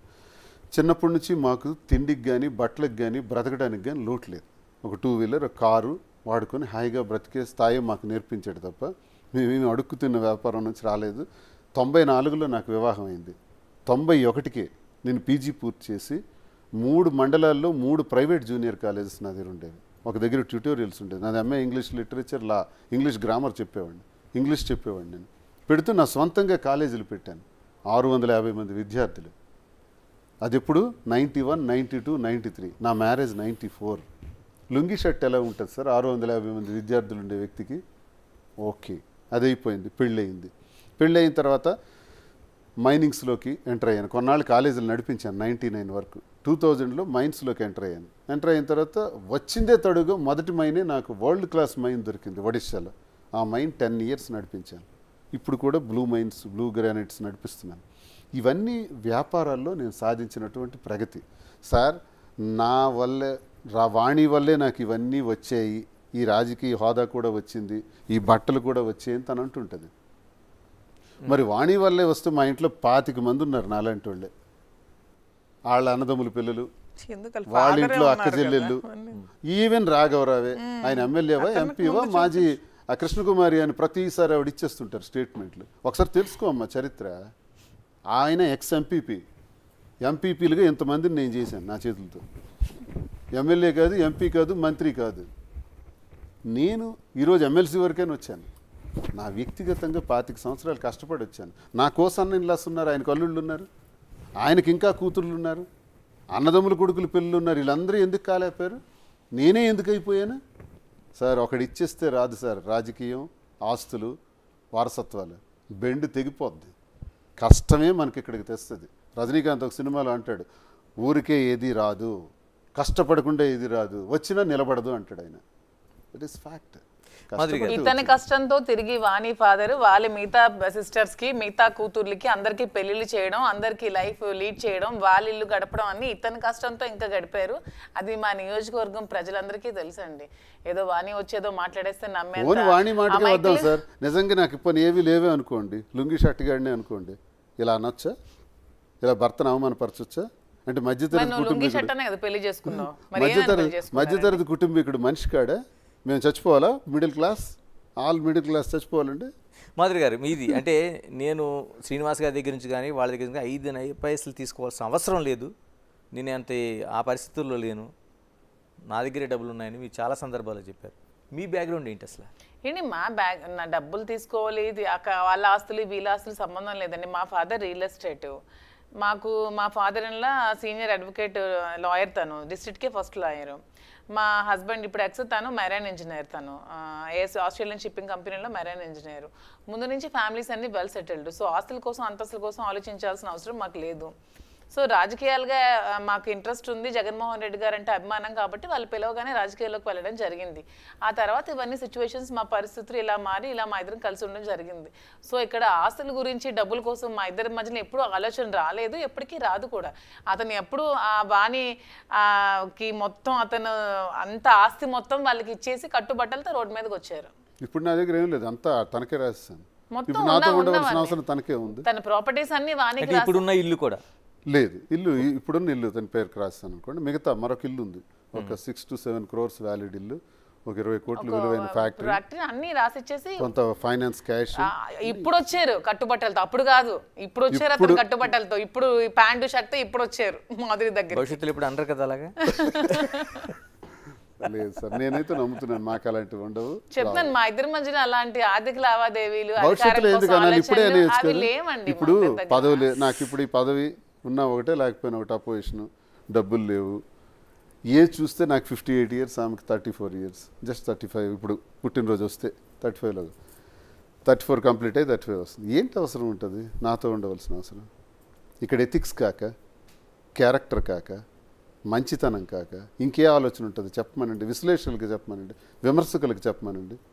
ఆమెకి స్వార్థం ఉంది కాబట్టి నీ దగ్గరికి వచ్చింది, నీకు స్వార్థం ఉంది కాబట్టి నాలో స్వార్థం ఉండొచ్చేమో, ఎందుకంటే నాకు హెల్ప్ చేసే మనిషి నిన్న ఎవడో ఒక యూట్యూబర్ పెట్టాడు, దువార్డ్ సిద్వాస్ దగ్గర 1000 కోట్లు ఉన్నాయి, ఆ 1000 కోట్ల కోసమే మాధురి వచ్చింది, ఆ 1000 కోట్లు తీసుకున్నాక మాధురి మళ్ళీ వెళ్ళిపోతుంది, వాళ్ళకి ఇష్టం వచ్చింది వాళ్ళే రాసేసుకొని వాళ్ళే చేసేసుకొని ఏం మాట్లాడుతున్నారో కూడా అర్థం కాని స్థితిలో వాళ్ళు ఉన్నారు. నవ్వు వస్తుంది నాకు అవన్నీ చూసి. చివరిగా చెప్పండి ఇద్దరుని, చాలా వరకు పెద్దవాళ్ళు చెప్తున్నది marriages are made in heaven అంటారు. మీ లైఫ్లో చూస్తే పూర్తి భిన్నంగా ఉంటుంది. మీరు నమ్ముతున్నారా మీ ఇద్దరు? మరి ఇప్పుడు మమ్మల్ని కలిపింది అదే అనుకుంటున్నాను. This moment made in heaven అనుకుంటా. మేము ఇద్దరు అదే అనుకుంటున్నాం. మేము కలవడం అన్నది నేను అనుకుంటాను, నా మీద ఎంత అభిమానం చూపించి నన్ను అనుక్షణం నాకు నా ఉదయం లేచే దగ్గర నుంచి మళ్ళీ నిద్రపోయే వరకు భోజనాల విషయంలో కానీ, బట్టల విషయంలో కానీ, టీ కాఫీల దగ్గర నుంచి కానీ ప్రతి విషయంలో ఇంత కేరింగ్ తీసుకుని చేస్తుంది ఈ అమ్మాయి. ఏంటి సంబంధం? ఏదైనా రుణానుబంధం ఉందా, లేదా పూర్వజన్మ రిలేషన్ ఏమైనా ఉందా? నాకు అర్థం కావట్లే. ఉందంటారు ఏదైనా పూర్వజన్మ రిలేషన్ అయితే? ఉంటుందండి, నాకు అనిపిస్తుంది మా ఇద్దరి మధ్యలో ఏదో రిలేషన్షిప్ ఉందని. పనుల మీద ఆధారపడే బ్రతుకున్నది. అండ్ ఆడవాళ్ళు కూడా ఎప్పుడు కూడా వాణి చేసిన తప్పు అంటే మీరు మొన్న ఇందాక అన్నారు ఎగ్జాంపుల్గా తీసుకోవచ్చు అంటే, వాణి చేసినట్టు ప్రపంచంలో నాకు తెలిసి ఏ లేడీ కూడా ఇలా చేయదు, ఏ హస్బెండ్ కూడా ఎవరు అలా చేయరు. తను అలా చేసింది నా లైఫ్ని, అతని లైఫ్ని రూయిన్ చేసింది. ఆడపిల్లలు స్పెషల్గా పుడతారు, భగవంతుడు పుట్టిస్తాడు. అది మగవాడు చేసే ప్రతి పని చేయడానికి కాదు, మగవాడు చేయలేని కొన్ని పనులు చేయడానికి ఆడదాన్ని దేవుడు సృష్టిస్తాడు. దానికంటూ ఒక విలువ ఉంటుంది, అది నిలబెట్టుకోవాలంటాను నేను. అంతే. తనతో పాటు ఫైట్ చేసి నీది నాకు కావాలి, నువ్వు వెళ్తుంటే నేను వెళ్ళాలి, నువ్వు ఎదుగుతుంటే నేను ఎదగాలి, నీ పదవి నాకు కావాలి, ఆశ నాకు కావాలి అనుకోకూడదు. స్పెషల్గా మేడ్ చేస్తాడు ఆడవాళ్ళు భగవంతుడు, నేను నమ్ముతాను. అంటే మీరు చేయలేని పనులు మేము చాలా చేయగలం, దానికోసమే భగవంతుడు సృష్టిస్తాడు. నేను వంటి చేత ఏమి హ్యాండ్లో ఏమి లేకుండా ఉన్నాను కదా, ఇదిగో నాకున్న ఆస్తి ఇది, నాకున్న డబ్బులు ఇది, ఏం చేయాలనుకుంటున్నావు నువ్వు చేసుకో అని నాకు చెప్పింది. ఇది సత్యం. ఆయన దగ్గరలో 1000 కోట్లు ఉన్నాయి, మీ దగ్గర? అదే అంటున్నాను, అతను 1000 కోట్లు ఎలా వస్తాయండి అతనికి? అతను మీ దగ్గర ఉన్నాయా అంటున్నాను. నా దగ్గర కూడా అంత ఏమీ లేదండి. 1000 కోట్లు 100 కోట్లు ఏం లేవు. బతకడానికి మాతో పాటు 10 మందిని బతికించడానికి సరిపడే ఉన్నాయి. మాకు పెద్ద పెద్ద ఆశలు లేవు అనమాట. ఇవి డబ్బులు కూడబెట్టేయాలి, 1000 కోట్లు సంపాదించాలి, దాచేసుకోవాలని ఆలోచన మాకు లేదు. బాధ్యతలు లేదు సార్. ఒక బంగ్లా, ఒక నా తిరగటానికి మంచి కార్లు, ప్రజాసేవ చేయడానికి ఖర్చుకి కావాల్సిన ధనం. రోజు 20-10 మంది వస్తారు, మాకు 5000 కావాలి, మాకు 2000 కావాలి, మేము ఫీజు కట్టలేకపోతున్నాం, ఆడపిల్ల పెళ్ళి ఉంది, ఇలా నెలకు 5-6 లక్షలు ఖర్చు ఉంటుంది. అలాంటి ఖర్చులు మా ఖర్చులు ఒక 5-6 లక్షలు ఉంటుంది. నెలకు 15 లక్షలు మాకు మా బండి నడవటానికి అవసరం ఉంటుంది. అంతకు మించి ఇంకేం కావాలి మాకు? పిల్లలకి 5గురికి చూడాల్సి ఉంది, వాళ్ళకి చేస్తాము, వాళ్ళకి తగిన ఏర్పాట్లు చేసుకుంటున్నాం. పిల్లలకి 5గురు పిల్లలకి కూడా బాగా. అదే అంటున్నాను, ఇప్పుడు దేవుడు ప్రత్యేకంగా సృష్టించిన 5 ఆడపిల్లలు ఉన్నారు మీకు, మీకు 2, మీకు 3. అదే వాళ్ళ భవిష్యత్తు వాళ్ళని భూమి మీద తీసుకొచ్చిన బాధ్యత మేము తీసుకొచ్చాం కాబట్టి, మాదే బాధ్యత కాబట్టి, వాళ్ళ చదువులు, వాళ్ళ పెళ్ళిళ్ళు అన్నీ ఖచ్చితంగా మేమే చూసుకోవాలి. పిల్లల్ని కన్నం వరకే మన బాధ్యత. వాళ్ళ తలరాతలు మన కనలేం, వారు ఏమవుతారో పెద్ద అయితే ఏం చేయగలరో మనం ఏం చెప్పలేం. కానీ వాళ్ళని పెంచడం వరకు, వాళ్ళు చదివించడం వరకు, వాళ్ళు పెళ్ళిళ్ళు చేయడం వరకు బాధ్యత ఖచ్చితంగా ప్రతి తల్లిదండ్రులకు ఉంటుంది. ఆ బాధ్యత మేము తీసుకుంటాం అంతే. దానికి మించి ఇంకేం చేస్తాం? పిల్లలకి వాళ్ళు చదివిస్తున్న ఈ నిర్ణయం వల్ల వాళ్ళ ఎఫెక్ట్ కాకూడదు. మీకు ఇంకా ఒక బాధ్యత ఉన్నట్టుంది. ఇంకొక పాప పెళ్లి ఉంది, శ్రీనివాస్ గారు. ఆమె పెళ్లి ఫస్ట్ ఆమె మ్యారేజ్ చేస్తాం. ఆమె మ్యారేజ్ కోసమే డబ్బులు ఫస్ట్ సంపాదించిస్తాం. మా పిల్లలు ఇంకా చిన్న పిల్లలు ఇంకా ప్రెజెంట్ చదివిస్తాం. వాళ్ళ పిల్లలకి ఇంకా చాలా టైం ఉంది, వాళ్ళు మ్యారేజెస్ చేస్తాం అంతే. There is no secrecy and there is no jealousies and egos and cunning thoughts. ఎలాగంటే చట్టపరంగా ఒక అంగీకారం వచ్చిన తర్వాత, మీకు లైన్ క్లియర్ అయిన తర్వాత ఇద్దరు చట్టపరంగా వస్తుందా రాదా అన్నీ అనవసరం. చెప్తున్నాను కదా, మా ఇద్దరం మానసికంగా పెళ్లి అయిపోయింది, మా ఇద్దరం భార్యాభర్తలమే. దీన్ని ఎవ్వరు ట్రోల్ చేయాల్సిన అవసరం లేదు. లీగల్ గా జరగలేదు. మీకు పబ్లిక్ గా మీకు పెళ్లి కావాలంటే లీగల్ గా చేసి చూపిస్తాం అంటున్నాను. మేమైతే పెళ్లి చేసేసుకున్నాం, మాకు మా మనసాక్షులు మాకు కలిసిపోయి మేము మానసికంగా కలిసిపోయాం. మేము భార్యాభర్తలు మాత్రమే, మేము భార్యాభర్తలమే. మీ అందరికీ మా భార్యాభర్తలుగా మీకు ఫోటో కావాలి, మీకు ఒక ఫ్రేమ్ కావాలి, ప్రతి ఇంట్లో మీరు చూసుకుంటారంటే ఖచ్చితంగా లీగల్ గా అయ్యాక మీకు చేసి చూపిస్తాం అని చెప్తున్నాను అంతే. వారసుల సంగతి ఏంటి? వారసుల సంగతి కూడా అంతేనండి, లీగల్ ప్రొసీడింగ్స్ అయ్యాక లీగల్ గా కంటాం అంతే. ఓకే, ఆ ప్లాన్ కూడా ఉంది. నవ్వుతున్నారు శ్రీనివాస్ గారు. అంటే ఇద్దరు మొత్తం శ్రీనివాస్ అంటే గ్రేట్ లెజెండరీ అండి. తన లెగసీ ఎలాగా కంటిన్యూ అవ్వాలంటే ఒక వారసుడు ఉండాల్సిందే, అతనితో ఆగిపోకూడదని. ఇంకో శ్రీనివాస్ ఉండాలని నా feeling, strong feeling. Right, thank you Srinivas గారు, థ్యాంక్ యూ మాధురి గారు. అంటే ఇప్పుడు ఇద్దరికి ఒకటే నేను కంక్లూజ్ ఇవ్వాలనుకుంటున్నాను. Duvvada Srinivas, Duvvada Madhuri. Right, all the best. అంటే సొసైటీ ఏ విధంగా మిమ్మల్ని తీసుకుంటుంది, ఏ విధంగా మీ లైఫ్ నడుస్తుంది అనేది. ఏమండి సొసైటీ అయితే మమ్మల్ని తీసుకుందండి.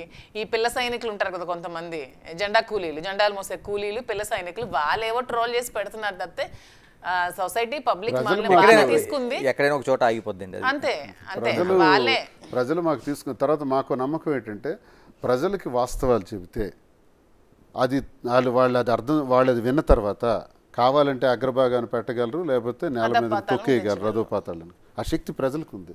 అందుకే మేమేం ఆలోచించామంటే మన వాస్తవాలన్నీ ప్రజలకు చెప్దాం, వాళ్ళు వింటారు, వాళ్ళే నిర్ణయం తీసుకొని వాళ్ళే మనల్ని కాపాడుతారు. అది మా నమ్మకం. థ్యాంక్ యూ అండి, థ్యాంక్ యూ వెరీ మచ్. ఇది టోటల్గా ఒకే ఒక సింగిల్ వర్డ్తో దువ్వాడ శ్రీనివాస్, దువ్వాడ మాధురి ఇద్దరు కూడా ఇది చట్టం అంగీకరించినా అంగీకరించకపోయినా ఒక జర్నీ అని జరుగుతుంది. ఒకే ఒక మాటలో ఇది పూర్వజన్మ సుకృతంగా మేము భావిస్తున్నాం, లేకపోతే ఆ గత జన్మ బంధంగా భావిస్తున్నాం. కాబట్టి ఇది ఇంకొకరికి ఆదర్శంగా అవ్వాలని కోరుకోవటం లేదు. జరిగిన దాంట్లో మా జర్నీ ఇలాగే జరుగుతుంది. అది అటు కుటుంబ సభ్యులకు కానీ, మిగతా సొసైటీకి కానీ, లేకపోతే రాజకీయ జీవితానికి కానీ ఎలాంటి ఇబ్బంది లేకుండా మా ప్రయాణం సాగుతుందని స్పష్టం చేస్తున్నారు. Keep watching big TV. This is Ganesh. For more videos like this, subscribe Big TV channel.